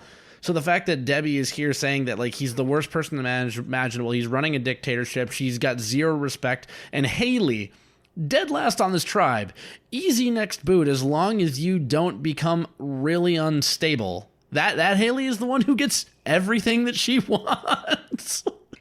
Okay, Debbie. Man, this is just something to pay attention to as the other contestants. Maybe Debbie has to go for her health. Yeah. Brad, to his credit, does his best. He apologizes. I don't know what he's apologizing for, but he does apologize. So I will give him like all the credit in the world for having the patience of a saint. But if I'm Brad, I'm voting Debbie out as soon as I can. Yeah, I'm done after this. I do not want her on the jury. Like, even if she comes back and apologizes and comes back around, it's like, this is the kind of fit that can ruin a game of Survivor at any point, at any moment. And this is even before what ends up happening during the challenge. Yep, we're going to get more of this later. Over on Nuku, so they had won coffee, an earlier reward. I can't remember if it was in this one or an earlier episode. But Michaela doesn't like coffee, but she is like willing to try like a drip of coffee with 7 scoops of sugar. And so she asked JT to get that for her. 7 drips of coffee and 1 scoop of sugar. Oh, sorry. Thank you. But yes. Other way around. And so I'm not really a coffee guy. So this is all kind of like a foreign language to me. I'm like, I don't know. I don't really know what she's asking for. I don't understand what the problem here is. I just don't understand coffee. I don't drink coffee. To me, she wants flavored sugar. Yeah, and it's an absurd request, and an absurd amount of like sugar, which honestly, I thought it was a joke. Maybe she was actually serious, but it sounded like it was a joke of just like I just want some sugar, or just like give me some coffee, which is a lot of sugar, and I'm gonna way over exaggerate, like 7 drops. Is that an actual unit of measurement right now? Like it just seemed like it was such a crazy thing to say that I'm just like, I don't know. She's probably just joking, exaggerating. It doesn't seem like it, I guess, based on what we're shown in the edit, that it wasn't a joke. I'm glad we have her coffee consultant here, because this is like, seriously, this was like Greek to me. I had no idea what was this. What was this? I mean, think of 7 drips of coffee as like, I don't even know. Like, it's not even a measurable amount. Like, that's why I think really what Michaela wanted was just flavored coffee. I think she genuinely wanted 7 drips of coffee and a scoop of sugar, which is basically sugar with just a little bit extra, like just a little something more in there, because we're on an island and we've got nothing with flavor. An absurd request, but honestly, like, pretty harmless, and I think JT might just be feeling the pressure here, so... Yeah, I think it's very clear JT just doesn't like Michaela, and he's not the only one, to be fair, but I think he does kind of blow this out of proportion. This is just kind of an absurd situation. Much like 7 drips of coffee and 1 scoop of sugar, JT blows this entire situation out of proportion. So this is just really bizarre to me, this whole thing. And apparently Michaela's also pretty lazy and just kind of tough to live with. We're gonna hear that from Aubrey as well. So yeah, I don't know. I don't know. Yep. But JT is annoyed. So Sandra decides to pull the old toss the fish out and blame someone else. She eats the rest of the sugar, licks the jar, and it's like, I don't eat sugar. I don't eat the sugar. JT's going to think Michaela did it because nobody else eats it. It's just JT. And JT falls for it and is convinced Michaela licks the jar of all the sugar. And he's being so passive aggressive, and Michaela doesn't really know what he's being passive aggressive about. It is so funny. Cassandra, she's doing this, and she's explaining her evil strategy to Varner, and Varner's face is so freaking funny. He's like, "Oh my god, oh my god, this is diabolical," and like. It is. I don't even know if it's a pro move because it seems just so obvious. Like it seems so obvious that if all of the sugar disappeared, this is a cast of returning players. This is a cast of game changers, quote unquote game changers. This is not Taylor from last season just hoarding the food and eating it all in a terrible gameplay move. So everyone should just assume that there is something going on here. It's not as obvious as Michaela eating all the sugar. It can't be that obvious. What I really like about this from Sandra, because it's like, why is Sandra doing so much here? She doesn't need to do this extra thing. You're a 2-time winner on a cast of competent people. If you want to make sure that you're not the next target, you get 2 people to hate each other. Yep. And then you want to know who's not going home next? Sandra. As long as it ain't me. But yeah, she absolutely smeagles the bread about this whole thing. Yep. He doesn't eat it. He can't have taken it. I don't eat sugar. I can't have eaten it. Yep. Sandra is Smeagol versus Frodo and Sam here. Ty's going to go idol hunting. He's going to find the clue. He's not going to get the idol in this episode, but he's got a clue.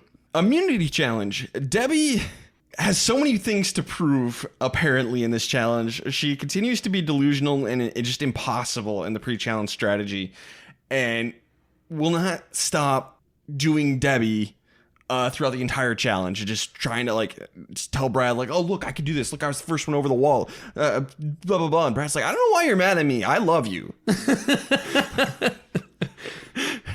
It's like my 3-year-old whenever he's like, you're not my bestie anymore. It's like, well, I still love you. I don't know why you're mad at me.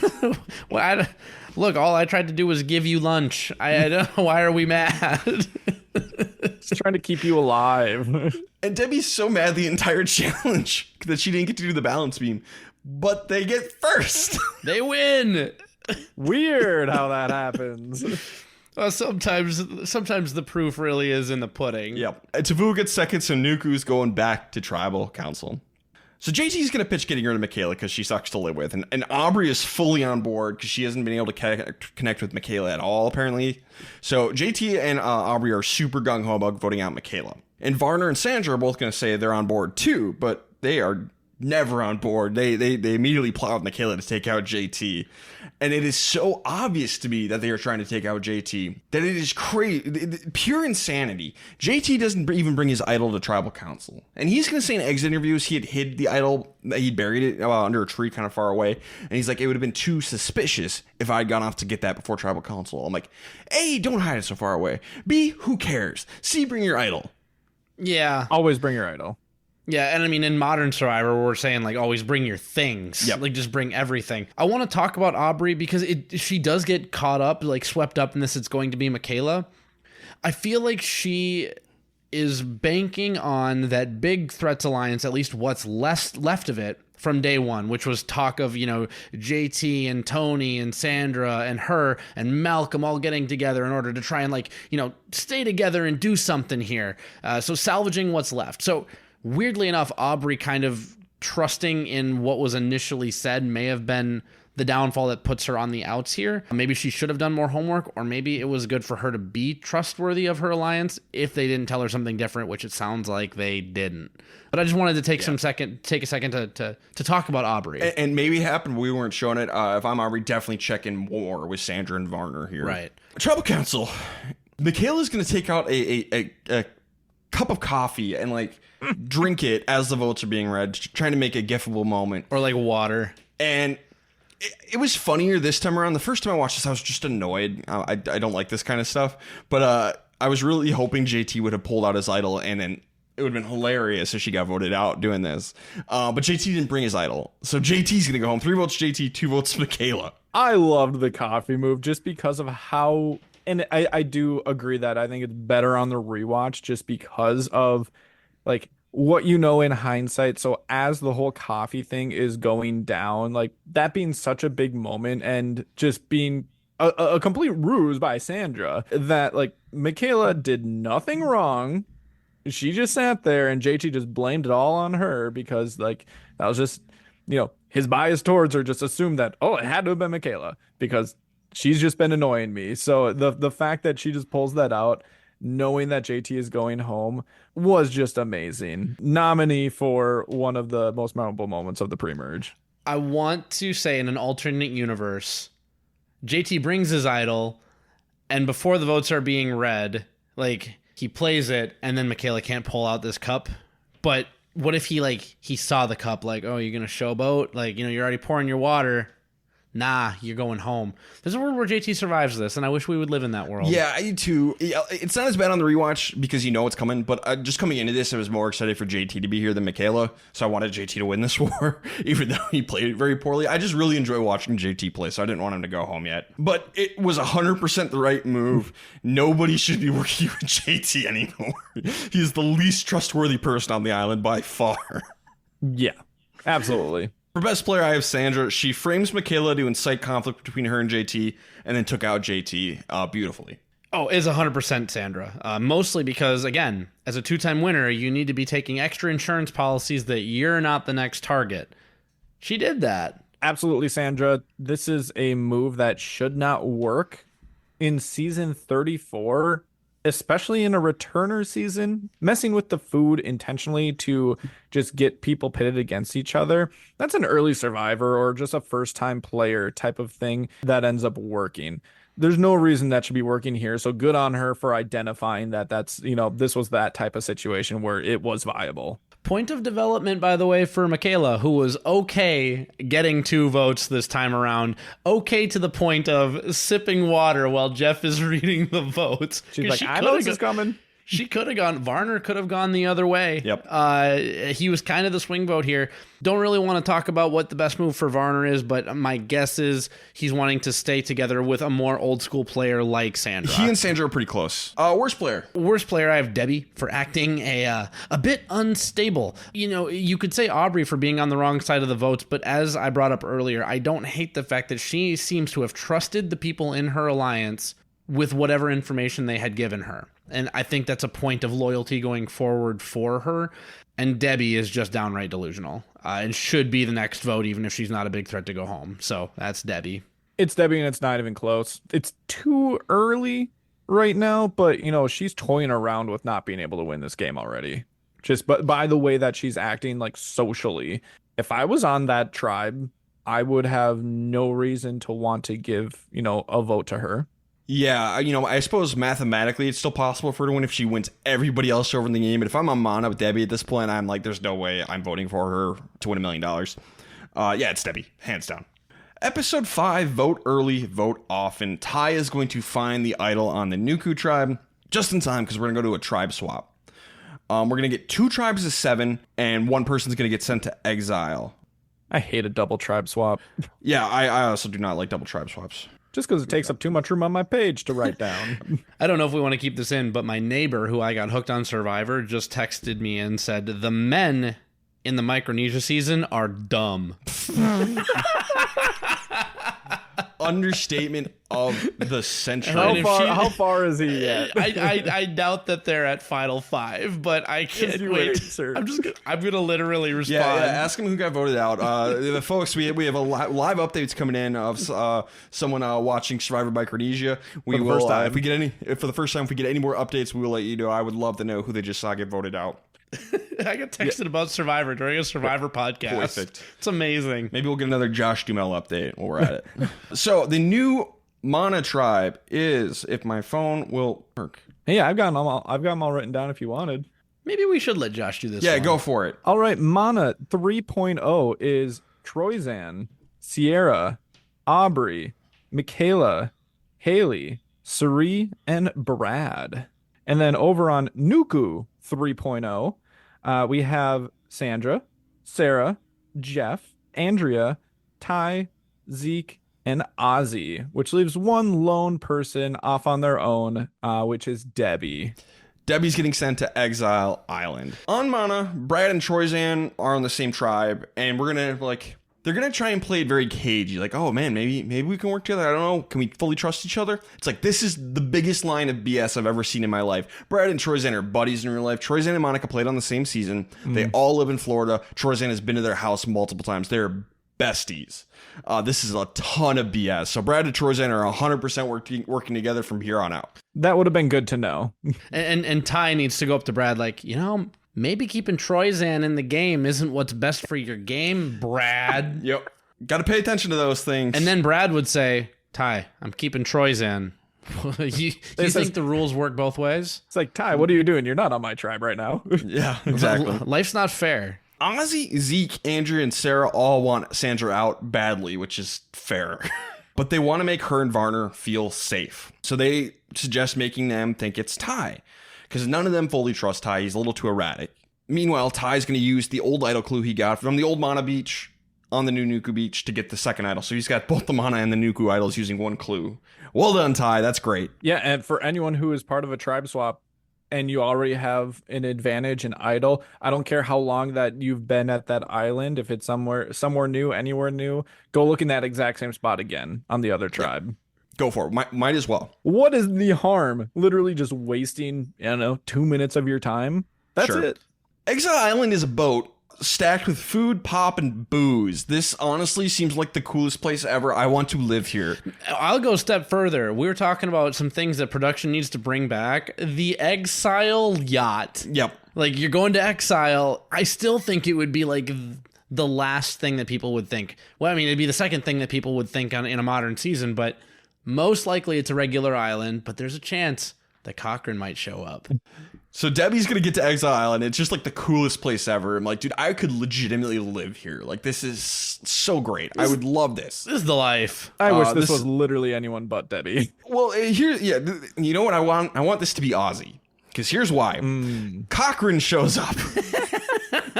Out of nowhere.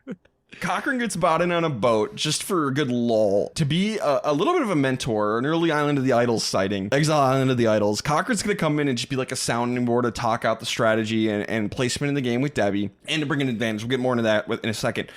But just imagine, if you will, if Ozzy had been sent here and here comes Cochrane to give Ozzy advice. And Cochrane would have handled this amazingly if it was just like, Ozzy, I know you need some help, and I'm here to help you. He'd probably say something like, "Nah, Ozzy, I just want you to know, if you're considering flipping from your alliance, you shouldn't do that. You're guaranteed to lose the game if you flip right now. You should stick with your people." Yeah, I think Ozzy would have been the best case scenario. That would have been so funny. Peak humor, but also this might be the second best for humor because you've just got Cochrane talking to a Looney Tune of a castaway, just like, why did you even bring me? I can't help this. I'm trying so hard to help you. Just like I can picture him just like wanting to shake her. Just please listen. Who you not very at ease with? Oh no, I'm fine with everybody. Well, are you, Debbie? And Cochrane also brings 3 advantages with Debbie gets to keep 1. We have a fake idol kit, an extra vote, and a tribe challenge advantage, which, you play it at a tribe challenge and your tribe gets an advantage. Great for an immunity challenge. She's going to pick the extra vote. I support this decision. Get fake idol, absolutely not. You can make an argument for the tribe challenge one, but the extra vote can help you maybe in the merge. I think that is the most longevity, so I think the extra vote's the best one.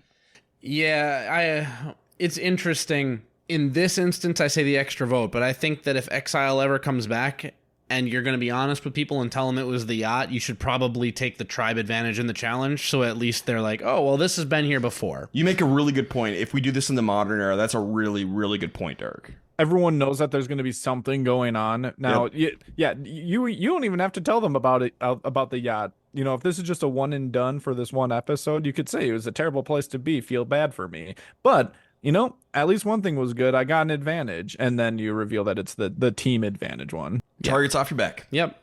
So- It makes some inroads. Thank you. Thanks. For people on video, Ryan's giving me the old temple tap. Very, very, very, very smart suggestion there, Derek. I like it a lot. This makes up for your insane take earlier. You're back to even. Oh yeah, my dishonorable mention to Ty. Yep. My dishonorable mention to Ty as a Survivor player. Yep. Yes. Yeah, you're back on level playing field. Over on Nuku, Varner and Zeke are gonna bond. This is hard to watch. This is so hard to watch. This is really hard to watch. Because what is interesting about this tribe makeup is from the get-go, Varner, Zeke, and Ty are on this tribe. They're all gay guys, so they're like, hey, it's the gay guy alliance, or the gay guy tribe. And then what we don't know at the time is Ozzy's actually bi. So a very LGBTQ tribe. Mm-hmm. Which can work, you know, whatever way that you can use to bond with people.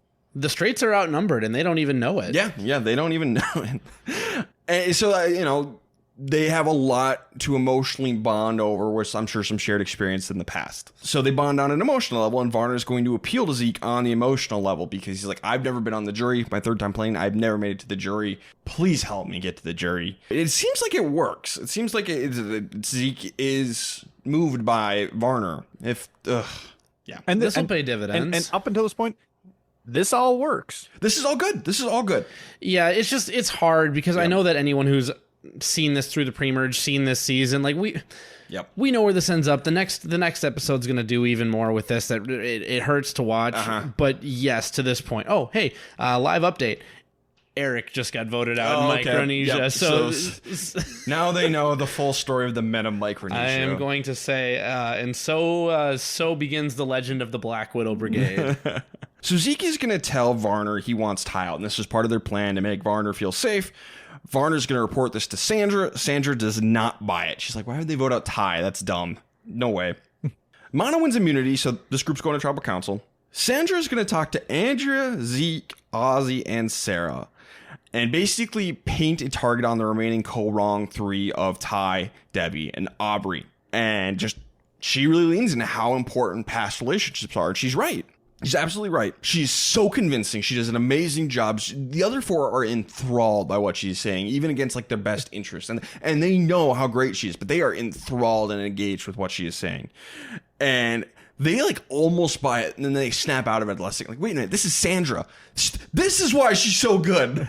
It's like in Community when Jeff Winger, he's trying to, like, the rest of the study group is trying to convince him of something. He's like, guys, if I can't convince you to not tell me to do this, am I really that convincing? And they're like, yeah, you have a good point. Wait, you are convincing. To me, it's the Joey Tribbiani gif from Friends where he's like satisfied, he's listening, nodding his head, and then he opens his eyes wide and points. Is like, wait, no, you're doing the thing. Ozzy had the best quote about this, basically just referring to all that. Just like, man, she's so good. Like, I legitimately was thinking about it. I almost bought that, and she's not wrong. Oh, she's honestly, I think of all of Sandra's playing time, I think this stretch of episodes is her best gameplay. She's so good. She's right. Past relationships, like, there is a point to be made here. A very good point, but it's also Sandra. On a season that is maybe not for me, Sandra, 2-time winner, your guys' biggest enemy is past relationships. And she, like Ryan said, she's right about that. And she played on Heroes versus Villains. Mm-hmm. She knows all about this stuff. Sandra's far and away the best part of this season. Oh, yeah. Ty's going to get very paranoid, and I'm going to condemn Ozzy, Zeke, Andrea, and Sarah a little bit because they clearly did not make him feel safe and secure. I know that's a hard ask to do, but they didn't do it. So he starts panicking. He spills to Varner in front of Ozzy that Sandra is the target. You don't know who has advantages or idols or anything like that. At Tribal Council, Ty is super nervous. And so Sandra just leans into that. She's like, Ty, give me a name, then we can vote for that person. And in front of everybody, Ty suggests voting out Ozzy. And Ozzy's like, what did I do? I'm just sitting here, man. And this is on the back of like even leading up to tribal council. I think it was Sarah and Andrea were talking like that really pissed me off that he did that. Like that really annoyed me. And I for a second I'm like, oh, are they going to turn this on Ty? Because you do have to trust the people that you're working with. I know that Sandra is a big threat. And you can't really trust her either. But Ty doesn't have a great track record. And so Sandra and Varner start whispering to everyone at Tribal Council after Ty does that, like, well, vote Ty. Let's just vote Ty. Come on, we'll get rid of him. You can't trust this guy. It's like, man, this is good. This is so compelling. And this came so close to working. Again, it's almost like if Sarah and Andrea and Ozzy don't have this like come together moment, like this council where like we that Sandra's not gonna dupe us. So we have to look into each other's eyes and reestablish the sanity.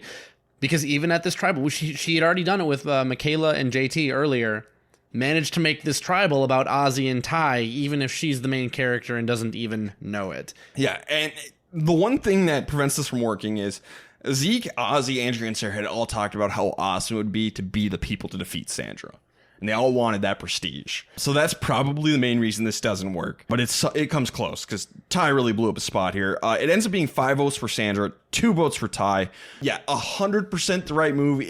Every argument in the world made sense to get rid of Ty, and that is exactly why you have to get rid of Sandra, because she is that good. You cannot let her get anywhere near the merge. Just remember, if Sandra's right about why Ty is the right move now, she's going to be right about why you're the right move later, and that is a dangerous player. She is Palpatine from Star Wars. She is too dangerous to be left alive. I was pretty surprised that Ty didn't play an idol here after everything that he brought up. Like there was attention on him, and a part of me was like, was this just one big ruse? Like was this pre-planned? Where like no. Did they tell Ty to toss out Ozzy's name just to like distract the great Sandra before they vote her out? No. So like this is just bonkers. If I was Ty, I might have played an idol here. I wouldn't have brought up Ozzy in the first place. So it wouldn't have been necessary. But after everything that happened, like maybe. But what we know about Ty is he kind of has nerves of steel when it comes to holding on to idols. That's what he did in Go Wrong. He didn't play it. He never played his idol. He does really have nerves of steel. He doesn't act like it, but when pen comes to paper with playing your idol, he doesn't. He holds it when he needs it. Sounds like a great person to send home with 2 idols in their pocket. Now, before we get into best and worst of the episode, got another update from the people who are watching Survivor Live. They said they were howling when Jason and Eliza had the "it's an effing stick" conversation. Classic. Of course. This is why we get our friends hooked on Survivor, folks, because then on a random Wednesday night in the middle of July, which is when this is being recorded, they'll message you, about Survivor Micronesia. The men in Micronesia are so dumb. You get to relive the Micronesia moments, and it's good stuff. Best player. Josh, who do you got? I had Ty here just because. What? No, you do not. No, you don't. You don't. Really, you do? I know. There was a giant asterisk here. There was a giant asterisk here that when I marked this down at the time, I'm like, was this just planned? Like, I don't know what is going on. You know it's not now. You have information to make a better informed decision. Do it, because this is the worst thing I've heard tonight. Oh, and that includes what he said. Well, now I almost try again. This is unacceptable. You try again. I like it when Ryan is fighting about Ty's Survivor game. Sandra has the consultants fighting 8 years after the fact. Try again, Josh. If you want me to go instead, I will. But you are not giving this to Ty. You will destroy all of our credibility. I will. He found 2 idols. I don't care. I do not care. This is the worst take ever. Do you want me to go, or would you like to try again? Rest on your laurels, Josh. No, I will not allow this. Absolutely not. 0. No. I allow it. No. Unacceptable. I'm here for the chaos. Okay, so in parentheses, I did have a backup. Okay. I did have a backup one just in case. Because once again, I was not sure. I was not sure if this was just all a big plan or not. I had Zeke as an honorable mention, so I will actually give him the actual best player. Not wanting to bring up Varner again, but he did a great job connecting with him on the beach and connecting basically just everyone, and he seems to be in a really good spot. That was really all I had with him. So my first note here is Ugg. I want to give it to Sandra, and not allowed, I know, but I would like to, and this is a rare opportunity to mention that the best player of the episode is the one who went home. This rarely, if ever, happens. She's not eligible, but if she were, I would give it to her. So honorable mention to Sandra. Unfortunately, I have to give it to Varner, which hurts so badly. It hurts my soul. But if I was watching it live, I'd give it to Varner.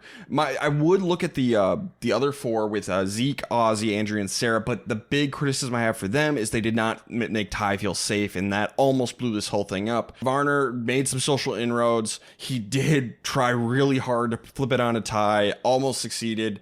So I will give it to Varner, and I hate it. But if I was watching this live, it'd be slam dunk Varner. Oh, I'm going to break the rules for a second. Ryan's going to hate it, but I'm going to give best player of the episode to Cochran for surviving exile with Debbie. But I have a real answer here, and I'm going to say that Ozzy is the best player of the episode for having his Prince John moment with Sandra, who's Hiss in the old Robin Hood movie. Hiss is doing the hypnotizing eyes and saying, "Vote out Ty. You don't see me here." And there's a moment in the movie where Prince John is like, no, you do not hypnotize me. And even at Tribal Council, this is what gave it edge Ozzy, because Andrea and Sarah were a part of that conversation as well. When Ty flipped the vote on Ozzy, or like at least suggested it and made it real, Ozzy did not lose his cool. They stayed true to the path so well. I think that everyone who voted for Sandra, except Ty because of his erratic behavior, could be eligible for best in the situation. The fact that Ozzy had to bear the brunt of being the target of Ty's indecisiveness earns him best of this episode for me. Sometimes it's just best to be the driver of the right move. For worst player, I'm going to give mine to Ty, like a normal, sane person. In an episode where he finds 2 hidden immunity idols, he is still the worst because his paranoia and his meltdown are so bad that no one should ever trust him again.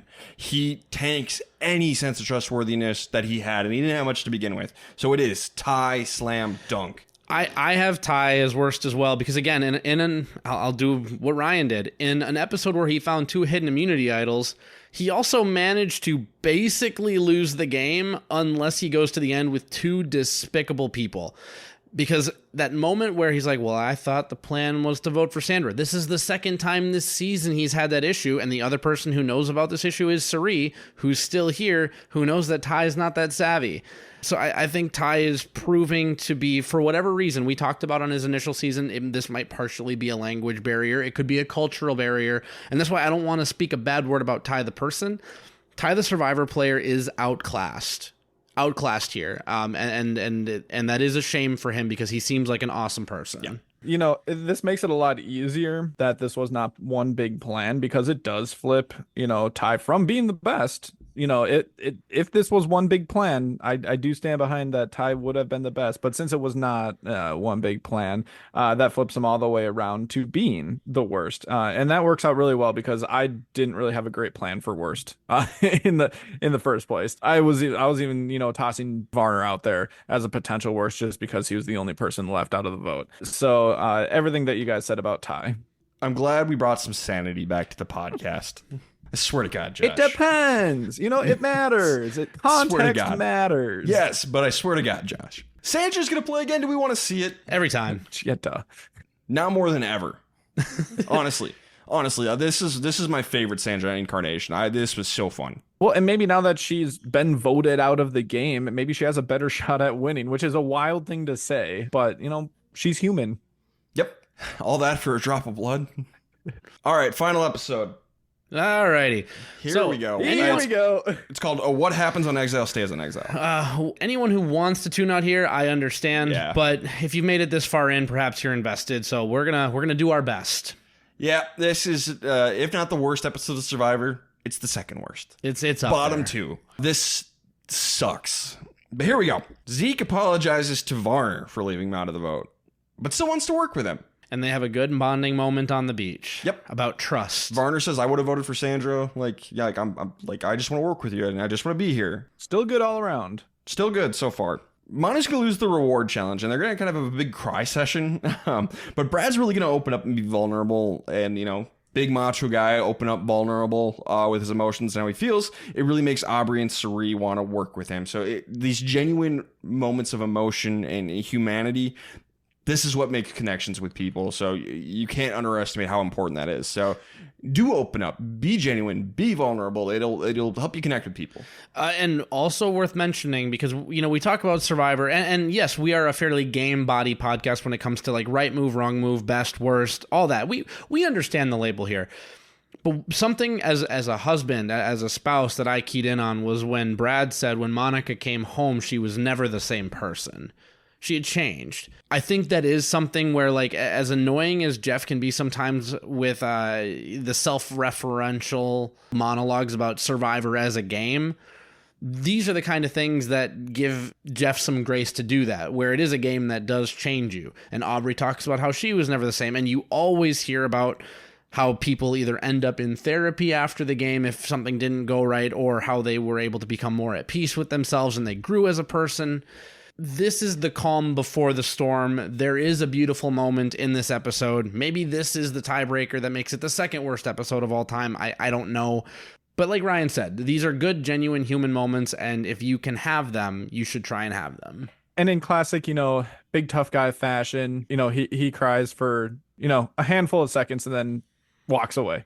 Just like, I'm done. I'm going to go. Bye. I'm good. Varner wants to get rid of Ozzy before the merge, and Sarah is interested in pulling off that move because Ozzy, he's a little older, but he's still incredible, just athleticism, especially in this island-based type of athleticism.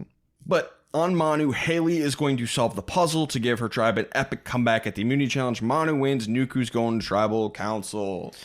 All right, and we are getting right into it. You could say like, oh, what could have been? What could have been if they would have pulled it out on immunity? But I'm kind of glad that it didn't, just because you get people revealed. Yep, we learned who Varner really is. The mask is going to come off. There is value in that. It sucks so hard to watch because up until this point, Varner has been so much fun. Yeah. This is where it all falls apart for him. And he's an OG. Yep, and I remember watching, I didn't watch this live, I watched the next day, and Twitter was blowing up about this. And I didn't know what was going on, but I knew it had something to do with Varner, and so I'm just watching with dread, like, what is going on? What is happening? Where is this leading? And I'm like, oh no, oh no, oh no, oh no. I saw the disaster before it happened, and I couldn't stop it. That's kind of how it felt. It's just rough. But here we go. Yeah, from a Survivor level, the idea is I want Ozzy voted out because I think that Ozzy and Zeke are closer than they're letting on. For Varner at the bottom, on paper, This is an okay angle to attack, and that's where I'm stopping. So Varner and Ozzy go to talk. Varner has to have a one-on-one with everybody. And the others all talk, and they kind of debate, like, should we get rid of Ozzy here? He is a big threat. But they're going to land on Varner. They just want to cut someone who wasn't in the original tribe, get rid of Varner. Zeke tells Varner it's probably going to be him tonight. He will try and change it, but makes no promises. So Varner tries to make Sarah and Andrea paranoid that Ozzy and Zeke are super close and might be planning things without them. Fair. And this could work. Yep. Zeke did tell Varner the girls were going to lie to him and try and make him feel safe, and Varner tells that information to Andrea and Sarah. Makes them very mad. Like, why would Zeke do that? And here's another interesting fact. Andrea and Zeke actually knew each other before the game. They were on Survivor Brooklyn together, which is a internet, just kind of like fan run Survivor thing. I think they still do it like every year. But Andrea was like a guest contestant, like celebrity contestant. And Zeke played before he was on Survivor.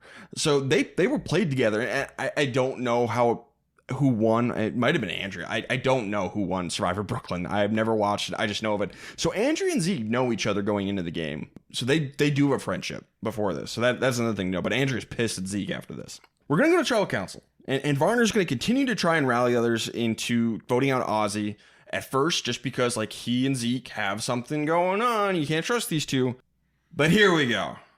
Varner is going to say there's another deception here. And out Zeke as transgender. Yep. Oh, boy. For you could just like hear a pin drop for a moment. He asks like, hey, Zeke, why have you not told these people you're transgender? Absolute silence. And then just like a storm of eruption from the other players, just furious, rightfully so, obviously, at Varner for doing such a horrible, heinous thing. Because This can get somebody killed. If you do this at the wrong time in real life, if you out somebody a transgender and they are not in a safe place to be out, they can be murdered. It happens all the time. So Varner, believing that Zeke was out, but being wrong about it, outed Zeke to millions of people. And it's so disgusting. Basically, on Reddit, before Millennials vs. Gen X happened, someone had posted about Zeke being transgender on there. So I knew. I'm assuming Varner read the same thing.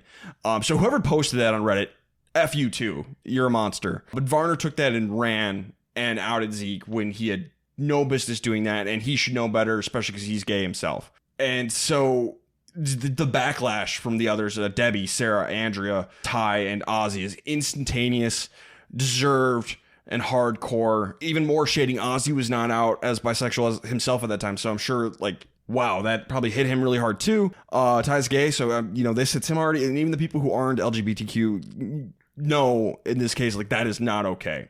It is Zeke's choice when it come out, not Varner's, and Varner took that away from him on national television. It's one of the most disgusting things I've ever seen play out. It's horrible. I'm glad that you shared that information about like potentially the Reddit post being the source of where Varner found out, because like I was kind of always wondering like how did he know this? Like, was it something that Zeke shared with him in confidence? But he mentioned like, in my 2 seasons on Survivor, I didn't share this with anybody.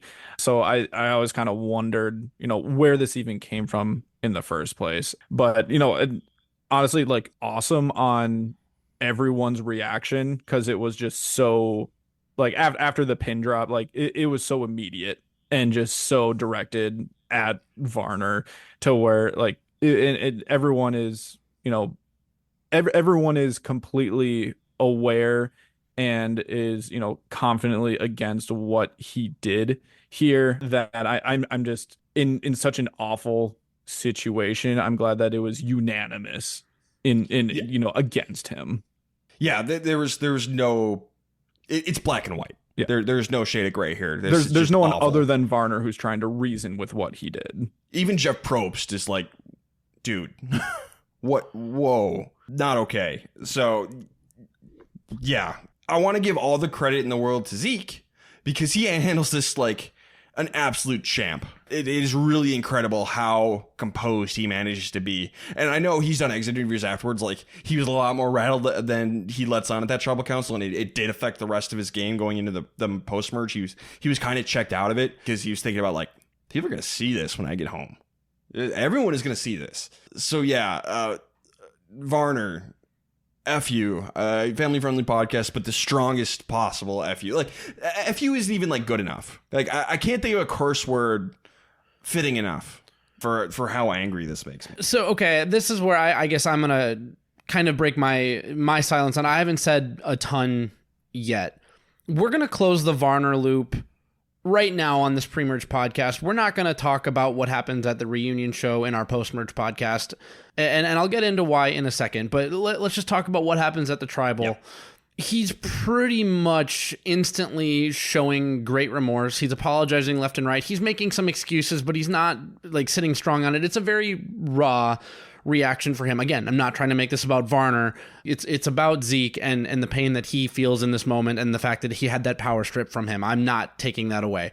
But if Varner apologizes like he does at this tribal council and seems like he genuinely learned something, yes, there will be vitriolic backlash in the outside world, particularly on social media, and honestly, it will be deserved, and he needs to weather that storm. But if he does nothing else, I think there is a world where social media, the Survivor world, Zeke maybe can truly forgive this man. Yeah, if he puts in the effort, I think there is a path to redemption. Yeah, you need to be willing to go and even do like restorative justice, like talks about why it's so important not to take the power away from someone who's in that community from them. And this is an example of someone from the community failing another member of that community. The reason that I don't really want to say, and actually I'm going to go on record and say after this on air on the podcast, I am not saying Jeff Varner's name again, because I went out to do some homework. Everyone knows about the book that he wrote, shame, like overcoming shame or something like that. That was all about him being the victim of this circumstance.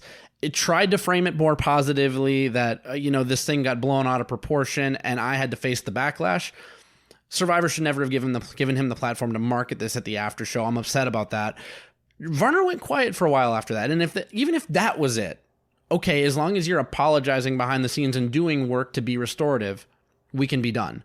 But I was doing my homework to see if anything had changed. And unfortunately, people are in the news again, and they seem to have made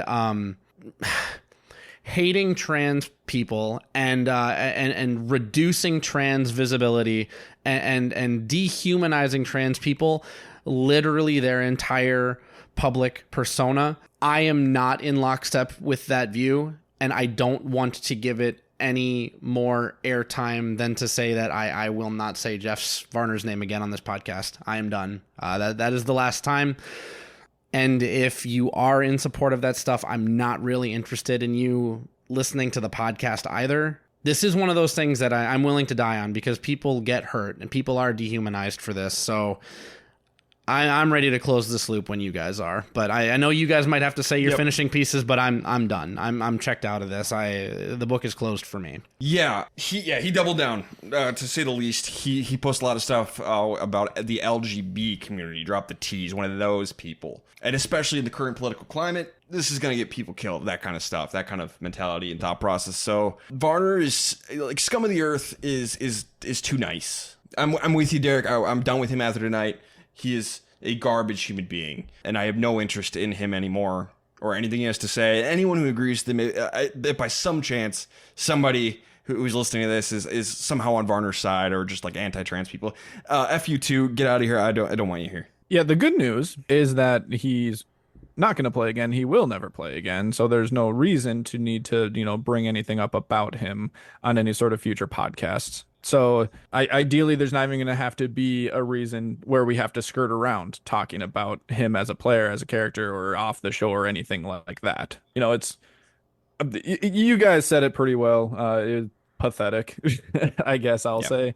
Pathetic's a good word. Zeke had a moment where, and he should not have to do this, but he basically consoled him, saying basically like, what you did is not cool, but it's okay. Like it's going to be okay. He gives him a hug on his way out, and that could have been the end of it. It was not, and because of that, I'm out. Yeah, we're done with this pile of trash. We don't really do a normal vote. Jeff's like, so it's pretty obvious he's going, right? And so everyone just says Varner. Varner doesn't vote. He's just like, yep, bye. So he leaves. Good riddance. So Derek, who do you have for best player of the episode? Yeah, so I can go first if you'd rather. No, it's fine. The best player of this episode, I had Brad. Really nothing to do with the tribe in question. I liked how he was humanized by Suri and Aubrey on that other tribe, saying he's a genuinely good, authentic person, and that shows that, okay, even though he does like to drive things, he seems to like to be in charge. It's a natural position for him from his time in sports, and I think it's his law firm. But he's a really good person to boot. That is the kind of person who, if they make it to the end, they can win in most circumstances. So the fact that he was applauded by his castmates without being prodded shows to me that the edit we're getting for Brad is honest, or at least as honest as it can be in a 60-minute episode. Josh? Yeah, honorable mention to all remaining players on Nuku. I'll give it to Brad. Honestly, I didn't have anything written down for either of these awards, just because it's like, all right, episode's over, time to do something else. I didn't even think about the best and the worst, so I just knew that I would want to think about it while we were talking about it. Brad seemed like a positive point in the episode. I think that's totally fair. I'll give Brad an honorable mention. I just gave it to Zeke for his composure. The incredible composure. I just wanted to move on. Yeah, so I just wrote down Zeke. Worst player is Varner. For the worst player, I'm breaking the rule and I'm agreeing with Ryan. I already said I'm not saying the name again, so I'm not going to. I'll stay in line with our rules and I'll just say none. Sure. No remaining people in the game. None. F. Jeff Varner. We're done. All right. On that note. Segues are weird. Segues are weird. I imagine we have at least one more 1-star review after that. So I'll go ahead and, again, Shill, if you want to go out to Apple and give us a 5-star podcast, that'd be great, because I'm sure we've got some coming for us. You know, and F Nick Wilson while we're at it. We're always good for one of those. Out of here. That'll be another one after season 37. Hopefully we don't have to reference again. But yeah, we're through the pre-merge after all that. Yeah, a real downer note to end on. What are you gonna do? Let's talk about our winner picks. Thanks for sticking around, everybody. Yeah, super fun. We were all like talking ahead before we started recording. Like, boy, oh boy, are we gonna have a fun time tonight? Through 6 episodes. Through 6 episodes. Josh, your winner pick was Zeke. Yes. Would you stick with Zeke? It's weird because I really like Zeke as a player, but he honestly did not get much screen time in the pre-merge. He was a very, very quiet player. So, you know, the question comes to who is the alternative? And I think I would probably switch. Not because I think that he's playing poorly. I think it's mostly edit of the reason why I would switch. And I think I might switch to Brad.